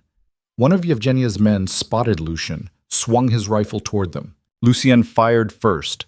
The man dropped. The remaining 3 of Yevgenia's soldiers scattered, taking cover behind overturned furniture. "Go!" one of Lucien's men shouted. "We'll cover!" Lucien didn't argue. Grabbed Serafina's hand, pulled her toward the front door. They made it 3 steps before the windows exploded inward. Not from bullets, from bodies. 2 men in tactical gear rappelled through the shattered glass, landing in crouch positions, rifles immediately tracking targets. Snipers. Coming from the rooftops. Lucien threw Serafina sideways as they opened fire. She hit the floor hard, slid behind the overturned dining table, the one covered in her mother's documents, papers scattered like snow. Lucien returned fire, backing toward her position, using the chaos to mask his movements. One of the repelling soldiers went down. The other adjusted, called into his radio. More reinforcements incoming. This was a coordinated assault. Professional. Overwhelming. They were going to die here. Serafina's hand landed on something solid under the scattered documents. Her mother's photograph. Catherine Markov smiling beside Victor, the man she'd murdered. Rage crystallized in Serafina's chest, cold and sharp. She'd spent weeks planning revenge against a cheating husband, exposing corruption, playing the victim turned victor. And she'd been a pawn the entire time. Her mother's sins, her mother's debts, her mother's enemies. Everything that had happened, Adrian's betrayal, the gala, the evidence, even marrying Lucien, all of it orchestrated to bring her exactly here, to this moment, to force her into the Volkov's service or eliminate her entirely. She looked at the photograph in her hand, her mother's face. And Serafina understood. Catherine hadn't run to America to escape. She'd run to prepare. Spent 30 years building a new identity, new resources, new leverage, waiting for the moment when the Volkovs would come for her daughter. And she'd left Serafina something. She must have. Insurance, the way Catherine always operated. "Lucien!" Serafina shouted over the gunfire. He glanced back, eyes wild. "My mother's safe deposit box, the one she left me." "What about it?" "I never opened it. The lawyer said it required biometric verification. My fingerprint and a password I didn't know." "So?" "So maybe I do know it. I just didn't realize." Understanding flickered in Lucien's expression, then doubt. "We can't get to a bank, not now." "Where's the closest one?" 3 blocks, but can your men hold them?" Lucien looked at the firefight still raging. His men were outnumbered but holding position, barely. "Maybe, for 5 minutes. Then we run." "Serafina, my mother stole $40 million from these people. You think she didn't leave me a way to fight back?" It was insane, desperate, built on hope and fury in equal measure. Lucien stared at her for one eternal second, then nodded. He barked orders in Russian to his men. They acknowledged without breaking fire rhythm. "Back door," Lucien said. "Service entrance, kitchen." They ran. Through the bedroom, into the hallway, past the guest rooms Adrian had never used. The kitchen was industrial and pristine. Stainless steel reflecting the emergency lighting in red smears. The service entrance stood on the far wall. Lucien hit it shoulder first. Locked. He shot the lock, kicked the door open. The stairwell beyond was concrete and utilitarian. They descended at a dead run, Serafina's bare feet slapping against cold stone. 2 floors. 3. 5. Behind them, the gunfire continued, muffled but still audible through the building's bones. They burst into an underground parking garage, empty except for a handful of luxury vehicles belonging to other residents who had better places to be tonight. Lucien spotted an SUV, ran to it, smashed the driver's window with his rifle butt. Reached in, unlocked the doors. "You know how to hotwire?" Serafina asked breathlessly. "No." He started checking sun visors. Nothing. Glove compartment. Keys. Rich people and their assumptions of safety. He started the engine. Serafina threw herself into the passenger seat. They peeled out, tires screaming against concrete. The garage exit ramp climbed toward street level. They emerged into night air and traffic, the SUV fishtailing before Lucien regained control. "Which bank?" he demanded. "First National, main branch." "That's 4 blocks, not 3. "Close enough." He yanked the wheel, merged into traffic with absolute disregard for safety. Horns blared. A taxi swerved, barely missing them. Serafina twisted to look back. 2 vehicles pulled out of the parking garage behind them. Black sedans. Following. "We've got tails," she said. Lucien saw them in the rear view, swore, accelerated. The SUV surged forward, weaving between cars. The sedans kept pace. One pulled alongside. The passenger window rolled down. "Down!" Lucien shouted. Serafina ducked just as gunfire shattered the rear passenger window. Glass exploded inward, wind screaming through the cabin. Lucien yanked the wheel hard right, slamming the SUV into the sedan. Metal shrieked. The sedan veered off, hit a parked car, stopped. The second sedan accelerated, trying to box them in from behind. Lucien ran a red light. Cross-traffic scattered. Someone clipped their rear bumper, impact jarring but not stopping them. 2 blocks. The sedan kept coming, relentless. Lucien took a hard left into an alley too narrow for safe passage. The SUV's mirrors scraped against brick walls. The sedan hesitated, then followed. Big mistake. Lucien slammed the brakes halfway through. The sedan, committed to the alley, couldn't stop in time, crashed into their rear bumper hard enough to deploy airbags. Lucien reversed, crushing the sedan's hood against the alley wall. Then forward again, tires finding purchase, accelerating out the other end. 1 block. The bank appeared ahead, a modern glass and steel structure, closed for the night but still lit. Lucien parked directly in front, not bothering with legality. They ran for the entrance, locked. "There's a 24-hour access for safe deposit boxes," Serafina said. "Side entrance." They found it around the corner, a discreet door with a keypad and card reader. Serafina's hand shook as she pulled out her wallet. Found the card the lawyer had given her 8 years ago. The one she'd kept but never used. She swiped it. The reader beeped. Green light. The door unlocked. They burst into a small anteroom, sterile and fluorescent lit. A reinforced door led deeper into the vault area. Another card reader. Another beep. This door was heavier. Reinforced steel. It opened onto a narrow hallway lined with safe deposit boxes of various sizes, hundreds of them. Serafina's mother's box was somewhere in this maze. "Number?" Lucien asked. Serafina's mind went blank. Panic clawed at her throat. The lawyer had told her, 8 years ago. She'd filed it away as irrelevant. Think. Remember. 317, she said suddenly. Box 317. They found it halfway down the 3rd row. A medium-sized box, the kind that held documents and small valuables. 2 keyholes. One for the bank's master key, one for the customer's key, and a biometric scanner. Serafina pulled the key from her wallet, another artifact she'd kept without understanding why. Inserted it, turned, click. The bank's lock disengaged automatically, after-hours protocol. Now the scanner. A small screen lit up, fingerprint required. Serafina pressed her thumb against the glass. Processing. Seconds stretched like hours. Match confirmed. Password required. A keypad appeared on screen. Blank. Waiting. "What's the password?" Lucien asked. "I don't know." "You said you did." "I said maybe I did." His expression darkened. "Serafina, my mother left me this box. She knew I'd need it eventually. She would have left me a way in. Or she didn't, or she assumed you'd figure it out and you can't. We don't have time for guessing games. Then buy me time." As if summoned by the words, the bank's alarm system erupted, shrill and piercing. Someone had breached the outer door. Lucien moved to the hallway entrance, rifle ready. 30 seconds, maybe. Serafina stared at the keypad. Think. What would her mother use? Not a birthday, not an anniversary. Catherine Markov had severed all emotional connections when she fled Russia. What mattered to her? Numbers. Catherine had loved numbers, patterns, the elegance of mathematics.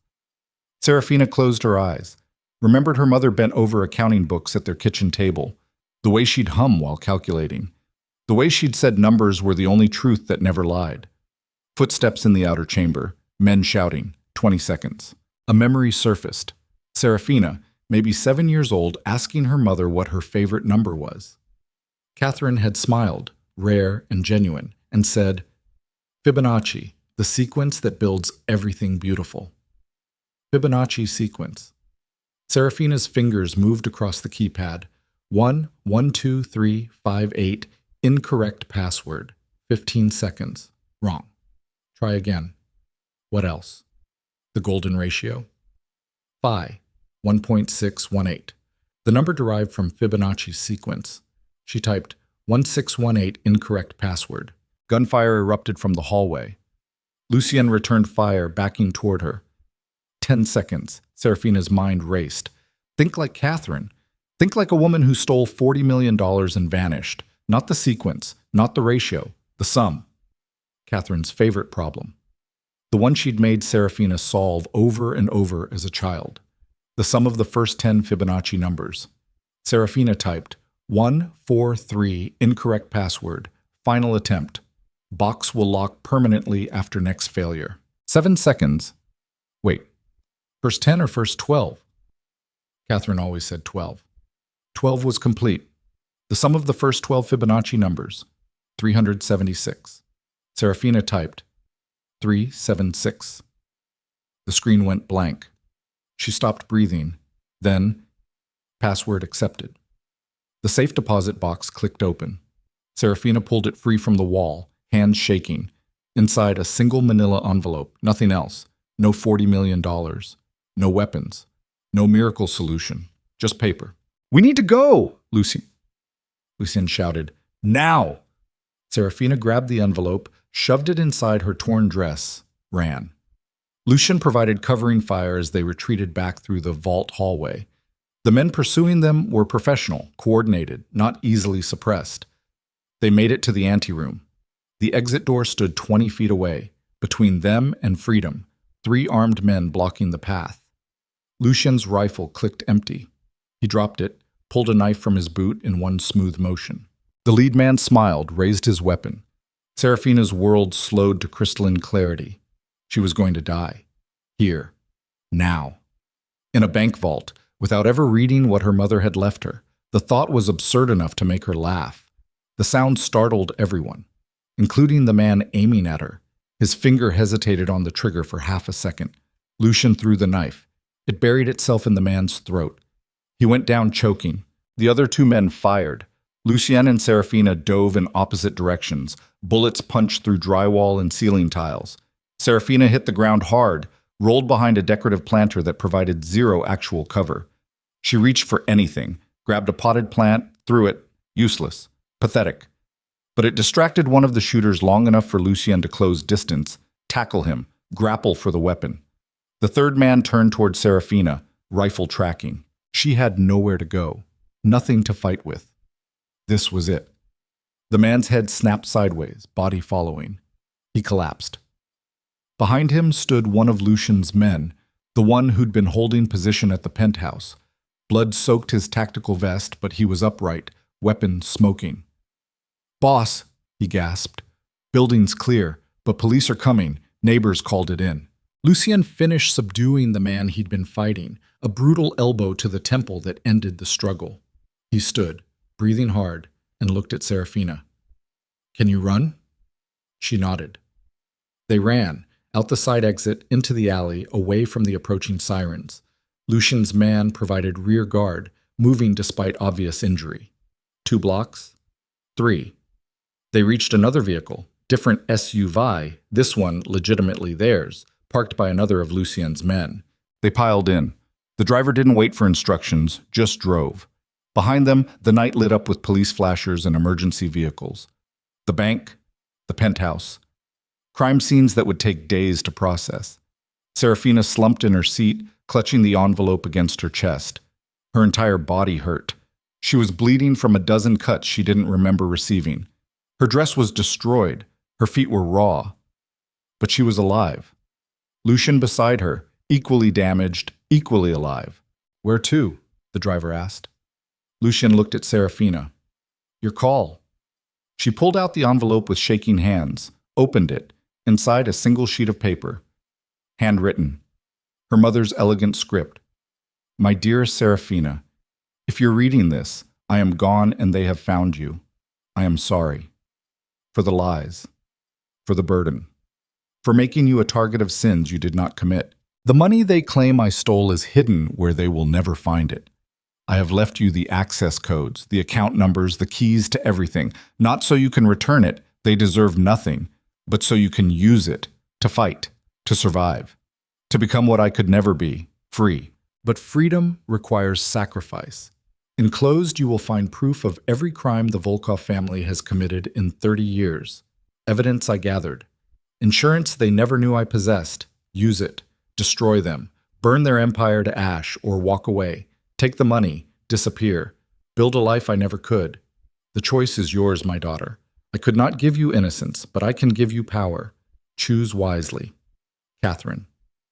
Beneath the letter, a USB drive taped to the paper. And beneath that, coordinates, bank account numbers, access codes, $40 million, plus 30 years of compound interest. Serafina stared at the paper, her mother's final message, and felt something crack open in her chest. Not grief, not rage, but a terrible clarity. She looked at Lucian. "How many men do you have left?" "4, maybe 5 who aren't critically injured." "How much ammunition?" "Enough." "Why?" "Because we're not running anymore." She held up the USB drive. "My mother gave me everything we need to destroy the Volkovs. Completely. Permanently." "That's suicide. They'll come at us with everything." "Let them." Serafina's voice was steel. "I'm done being hunted. Done being owned. Done playing defense." "They have an army." "We have the truth. And enough money to buy our own." Lucian stared at her, something like awe flickering in his exhausted eyes. "You're serious?" "Absolutely. This will start a war." "Good." She met his gaze without flinching. "Then let's make sure we win." The SUV drove through empty pre-dawn streets, carrying 2 damaged people toward a confrontation that would either free them or kill them. Serafina didn't care which. She was done surviving. It was time to fight back. And when the sun rose, the Volkov family would learn what Catherine Markov's daughter was truly capable of. The war had begun. Dawn broke over the city like a wound, red and raw and unforgiving. Serafina watched it through the safe house window, the USB drive clutched in her hand like a talisman. Behind her, Lucien's remaining men worked in controlled chaos, loading weapons, running diagnostics on the data her mother had left, making calls to contacts who owed favors or feared consequences. The air smelled like gun oil and stale coffee, and the particular tension that preceded violence. She hadn't slept, couldn't. Every time she closed her eyes, she saw Adrian's broken neck, Irina Volkova's empty stare, her mother's handwriting spelling out 30 years of calculated revenge. Lucien appeared beside her, moving quiet despite his injuries. His left arm was bandaged where the bullet had grazed him. His knuckles were split and swollen. He looked like he'd been dragged through hell and spat back out. He probably felt the same about her. "Tech team finished analyzing the drive," he said. "And?" "Your mother wasn't exaggerating. She documented everything. Wire transfers tied directly to Volkov accounts. Names of politicians on their payroll, judges, police captains, 3 different senators." He paused. "And evidence of 14 murders ordered by the family over the last 20 years. With recordings." Serafina's breath caught. "Recordings?" "Audio, video." Your mother was thorough. Paranoid maybe, but thorough. He handed her a tablet. "She even has Yevgenia Volkov on tape ordering a hit on a federal prosecutor in 2019. Serafina scrolled through the files, her stomach twisting. Her mother had been a criminal, but she'd also been a documentarian of other people's crimes, building an insurance policy that would outlive her. "This could destroy them," she said quietly. "It will destroy them. Question is how we deploy it. We send it to the FBI. Every news outlet. Flood the system so they can't suppress it. That takes time, and while we're uploading files, the Volkovs will be hunting us. Then we make sure they're too busy defending themselves to hunt. Lucian's mouth curved, not quite a smile. You want to go public first, force them into a defensive position. I want them exposed before they can retaliate. I want every eye in the city watching when we make our move. She looked at him. Can your people arrange a press conference? Something big enough that it can't be ignored? How big? Federal Plaza, noon, every major network.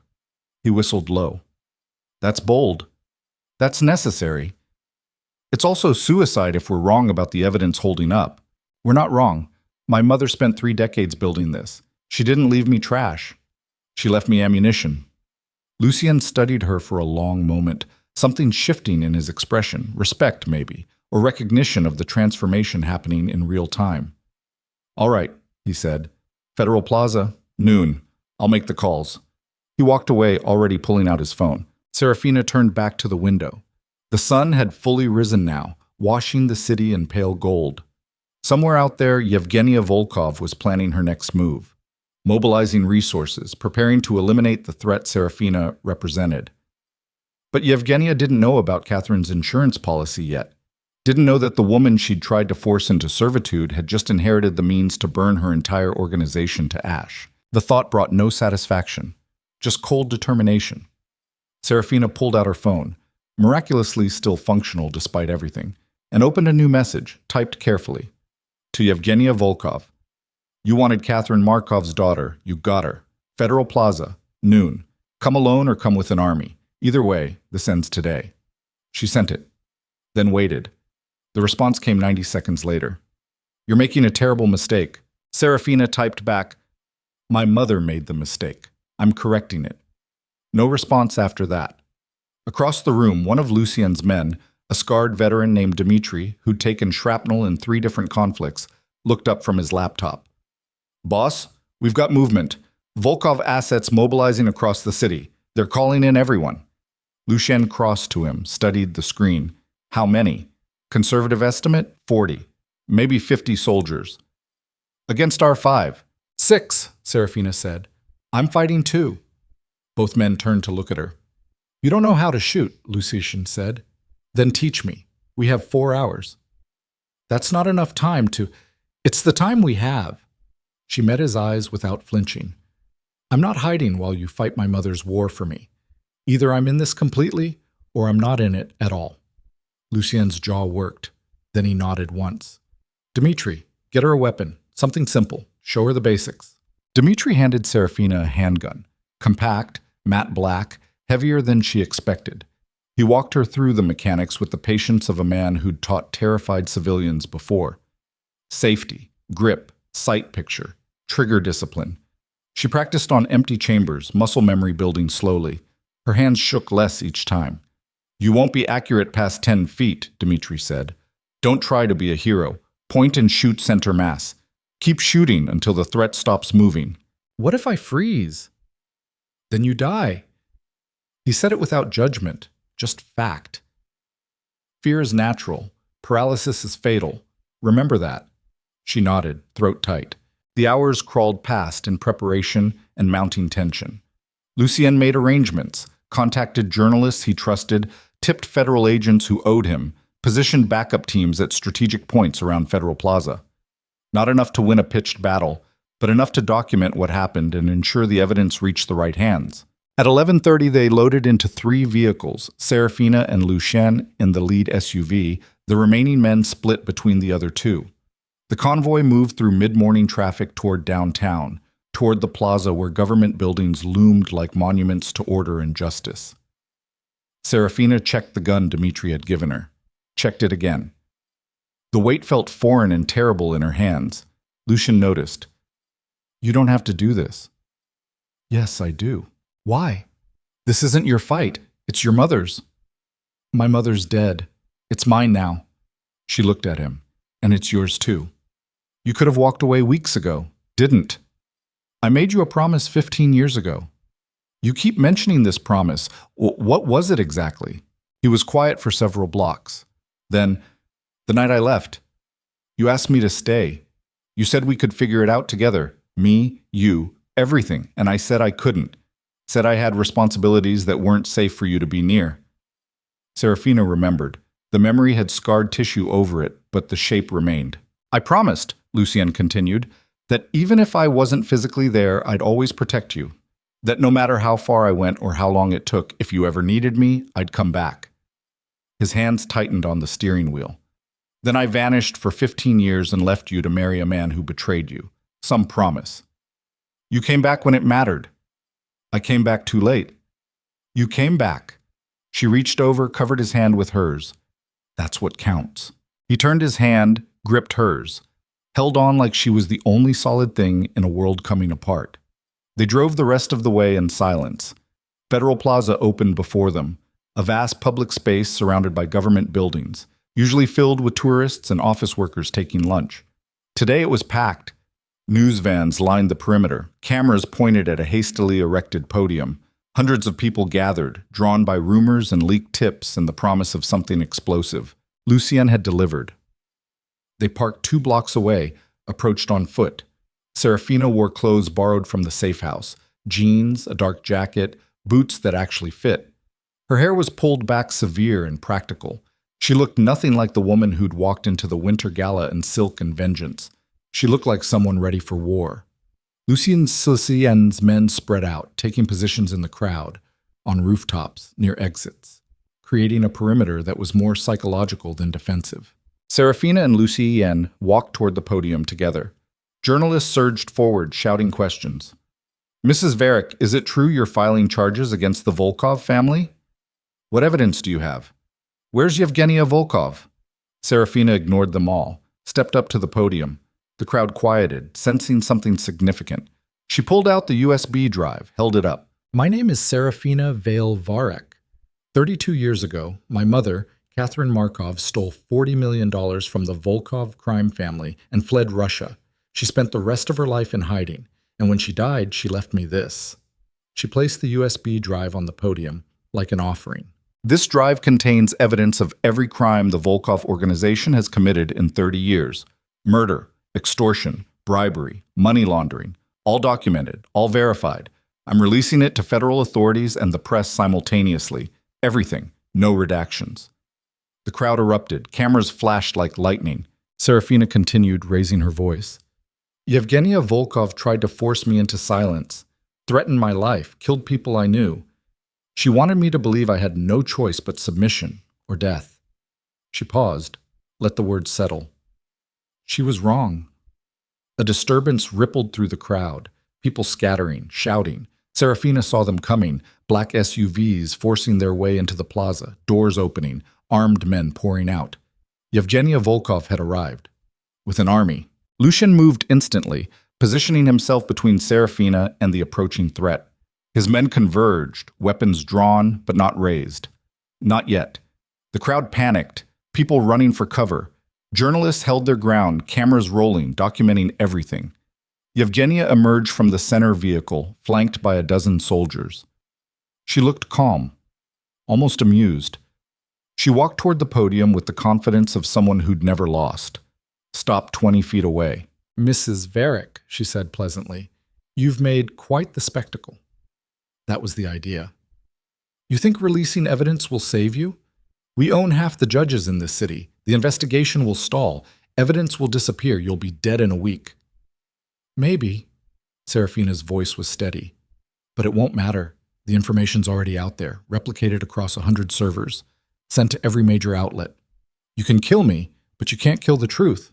Truth is malleable, especially when you have resources. Not this time, because I didn't just release the files. I released the money trail, too. Every account, every transfer. The $40 million my mother stole? I just donated it to a victims fund for people your family has hurt, with full documentation of where it came from. Yevgenia's expression finally cracked, just slightly. You did what? Gave it away. All of it. You can't buy silence anymore, can't intimidate witnesses, can't make this disappear. Serafina leaned forward. My mother spent 30 years preparing to destroy you. I'm just finishing what she started. For a long moment, Yevgenia stood perfectly still. Then she laughed, genuine and bitter. You stupid girl, you've killed yourself for nothing. That evidence won't hold up in court, and even if it does, we'll rebuild. We always do. Then I'll tear you down again, and again, as many times as it takes. No. Yevgenia's voice went cold. You won't. She raised her hand. Her soldiers raised their weapons. Lucien's men did the same. The plaza became a frozen tableau, armed men surrounding two women, cameras capturing everything. Federal agents Lucien had tipped rushing toward the scene but still blocks away. Too far. Too late. Too late. You want a war? Yevgenia asked. In front of all these witnesses, all these cameras? I want you finished, Serafina said. However that happens, then we finish it. Yevgenia's hand dropped. Gunfire erupted. Serafina hit the ground as bullets carved the air above her. Lucien covered her body with his, returning fire one-handed. His men engaged, outnumbered but positioned better, using the crowd's panic as cover. The plaza descended into chaos. Civilians fleeing, journalists diving behind news vans, police sirens wailing in the distance. Serafina couldn't see, couldn't breathe under Lucien's weight, could only hear the relentless percussion of automatic weapons tearing through everything. Then silence, abrupt and shocking.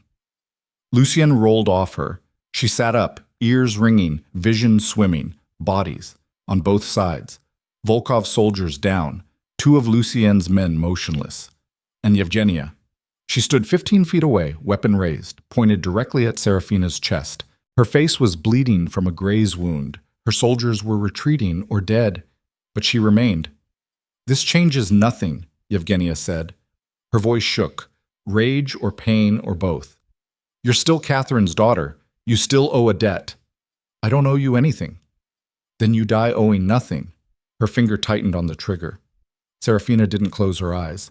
Wouldn't give her that satisfaction. The shot came from the side. Yevgenia jerked, stumbled. Her weapon clattered to the pavement. She looked down at the blood spreading across her abdomen, then up at her shooter. Lucien. Weapon still raised, expression blank. You always talk too much, he said. Yevgenia collapsed to her knees, pressed a hand against the wound, looked at Serafina with something that might have been respect. Your mother, she gasped, would be proud. Then she fell forward and didn't move again.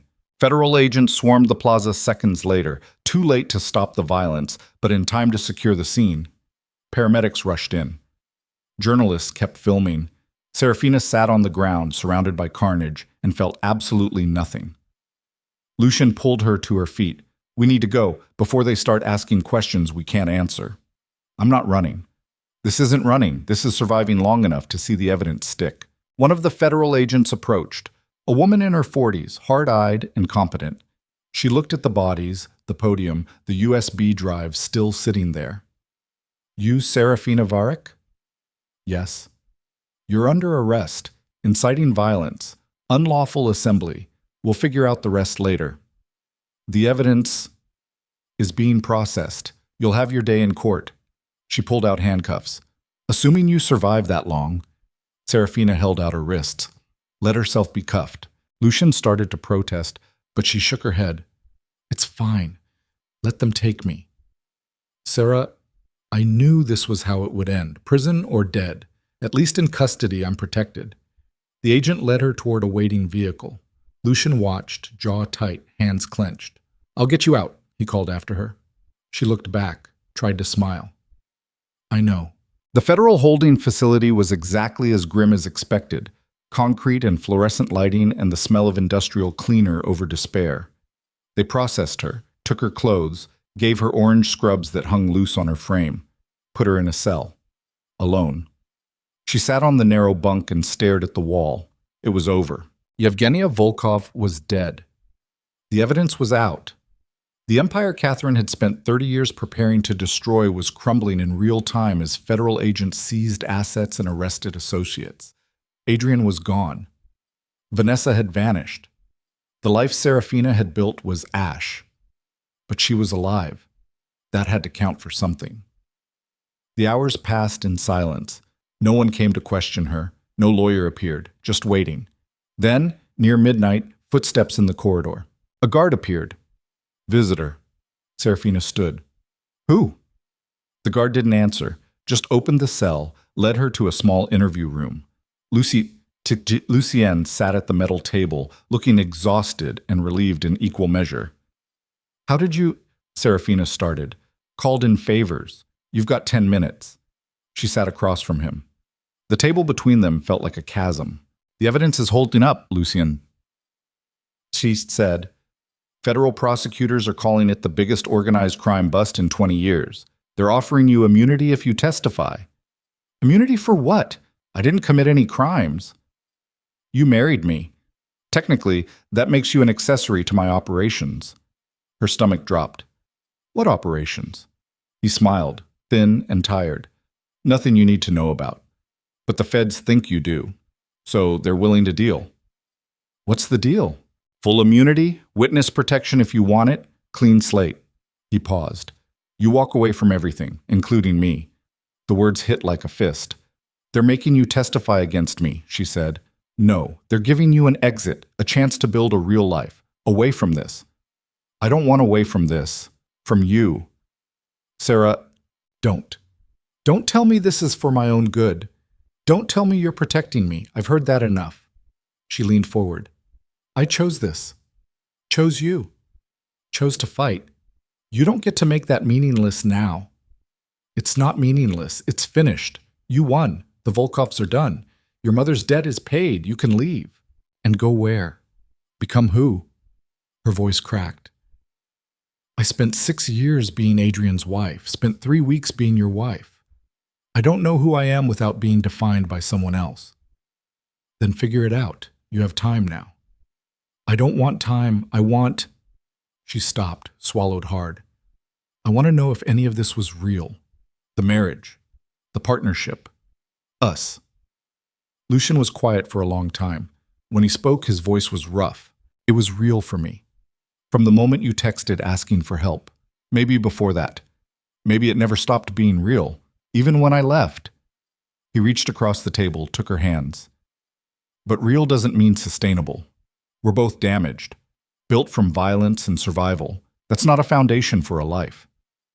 "It's the only foundation we have." "Then we build something better, separately." Tears burned behind her eyes, but she refused to let them fall. "So this is it? I testify, take immunity, disappear? You get to choose your life for the first time, without debts, without threats, without me complicating everything." "You're not a complication." "Yes, I am." He squeezed her hands once, then released them. "But I'm also the only person who understands what you've survived, and I'll always be one call away if you need me." "That's not the same as staying." "No, it's not." The guard knocked on the door. "Time." Lucian stood, looked at her one last time.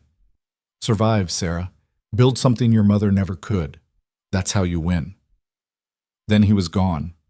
Serafina sat alone in the interview room, hands still warm from his touch, and let herself cry for the first time since Adrian's betrayal.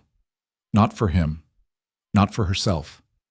For the girl she'd been 15 years ago, who'd asked Lucienne to stay and been refused, who'd just been refused again. For different reasons, but with the same result. The trial took 6 months. Serafina testified against what remained of the Volkov organization, a parade of associates and soldiers and corrupted officials. Her mother's evidence held up. Convictions came down like rain. The media called her a hero, a whistleblower, Catherine Markov's avenging daughter. She called herself tired. The immunity deal went through. All charges dropped. The federal prosecutor even apologized for the initial arrest, necessary for optics, he said. She didn't care. Witness protection was offered. She declined. Didn't want to disappear. Wanted to exist publicly and defiantly. Wanted the world to know she'd survived. She sold the penthouse, sold everything that connected her to Adrian, used the money to start a foundation, support for victims of organized crime, named it after her mother. Catherine would have appreciated the irony. She cut her hair, changed her style, moved to a smaller apartment downtown with actual neighbors and noise and life, started therapy, actually showed up for the appointments, learned to exist without looking over her shoulder. It took time. Months became a year, then 2. The city moved on. New scandals, new crises. The Volkov trials faded from front pages to footnotes. Serafina built a quiet life. ran the foundation, attended charity events where no one tried to kill her, dated occasionally, nothing serious, nothing that required explaining her past. She was fine, or close enough that most days she believed it. Then one evening, 3 years after Federal Plaza, her phone rang. Unknown number. She almost didn't answer, then did. Hello? Hey. Lucian's voice, unchanged, like no time had passed at all. Her heart stuttered. Where are you? Doesn't matter. I just needed to know you're okay. I'm okay. Are you? Getting there. A pause. I saw the Foundation's annual report. You're doing good work. Trying to. Your mother would be proud. I don't know about that. Serafina walked to her apartment window, looked out at the city lights. She was a murderer and a thief. Hard to live up to that legacy. You didn't try to. You built something better. I built something different, not sure it's better. Another pause, longer this time. I think about you, Lucienne said quietly. Probably more than I should. Same. Yeah? Yeah. Silence stretched between them, comfortable now, familiar. You ever regret it? Serafina asked. Walking away? Every day? You? Every day. But we're both still here, still breathing. That counts for something. It does. A siren wailed somewhere in the distance. On his end or hers, she couldn't tell. I should go, Lucian said. Where? Somewhere that isn't here. I'm trying to build something too, something that doesn't involve bullets and blood money. How's that going? Harder than I expected, easier than I deserve. She smiled despite herself. Call me again sometime. Yeah? Yeah, even if it's 3 more years. It won't be 3 years. Promise? I don't make promises anymore, but I'll try. That's enough. He hung up. Serafina lowered the phone, stared at it for a long moment, then set it aside and went back to her laptop, back to grant applications and budget reports, and the mundane work of building something good from the wreckage of everything bad. The city glittered outside her window, indifferent and eternal. Somewhere in its sprawl, Lucienne was doing the same thing. Building, surviving, learning to exist without war. They'd both paid debts that weren't theirs to pay, inherited sins from parents who'd made choices in darkness and desperation. And they'd both survived, not unscathed, not unmarked, but alive. That was the only victory that mattered. Serafina closed the laptop, poured a glass of wine, stood at the window and watched the city breathe. Thought about her mother, about Adrian, about every choice that had led her to this moment, this apartment, this life, this quiet existence that would have bored her senseless 5 years ago, and found she was content, not happy, not healed, but content. It was enough. For now, it was enough. Outside, the city continued its endless cycle, building and breaking, loving and betraying, people making choices they'd either regret or defend for the rest of their lives. Serafina had made hers, and she was still standing. That was the only ending worth having. She raised her glass to the window, to the city, to her mother's ghost if it was listening. Whispered, "We survived." Then drank and turned away from the past and walked toward whatever came next. Alone, but not lonely. Free, but not fearless. Alive in a way that mattered more than victory ever could. The story was over. But her life, the real one, the one she chose, was just beginning. And that was the greatest revenge of all.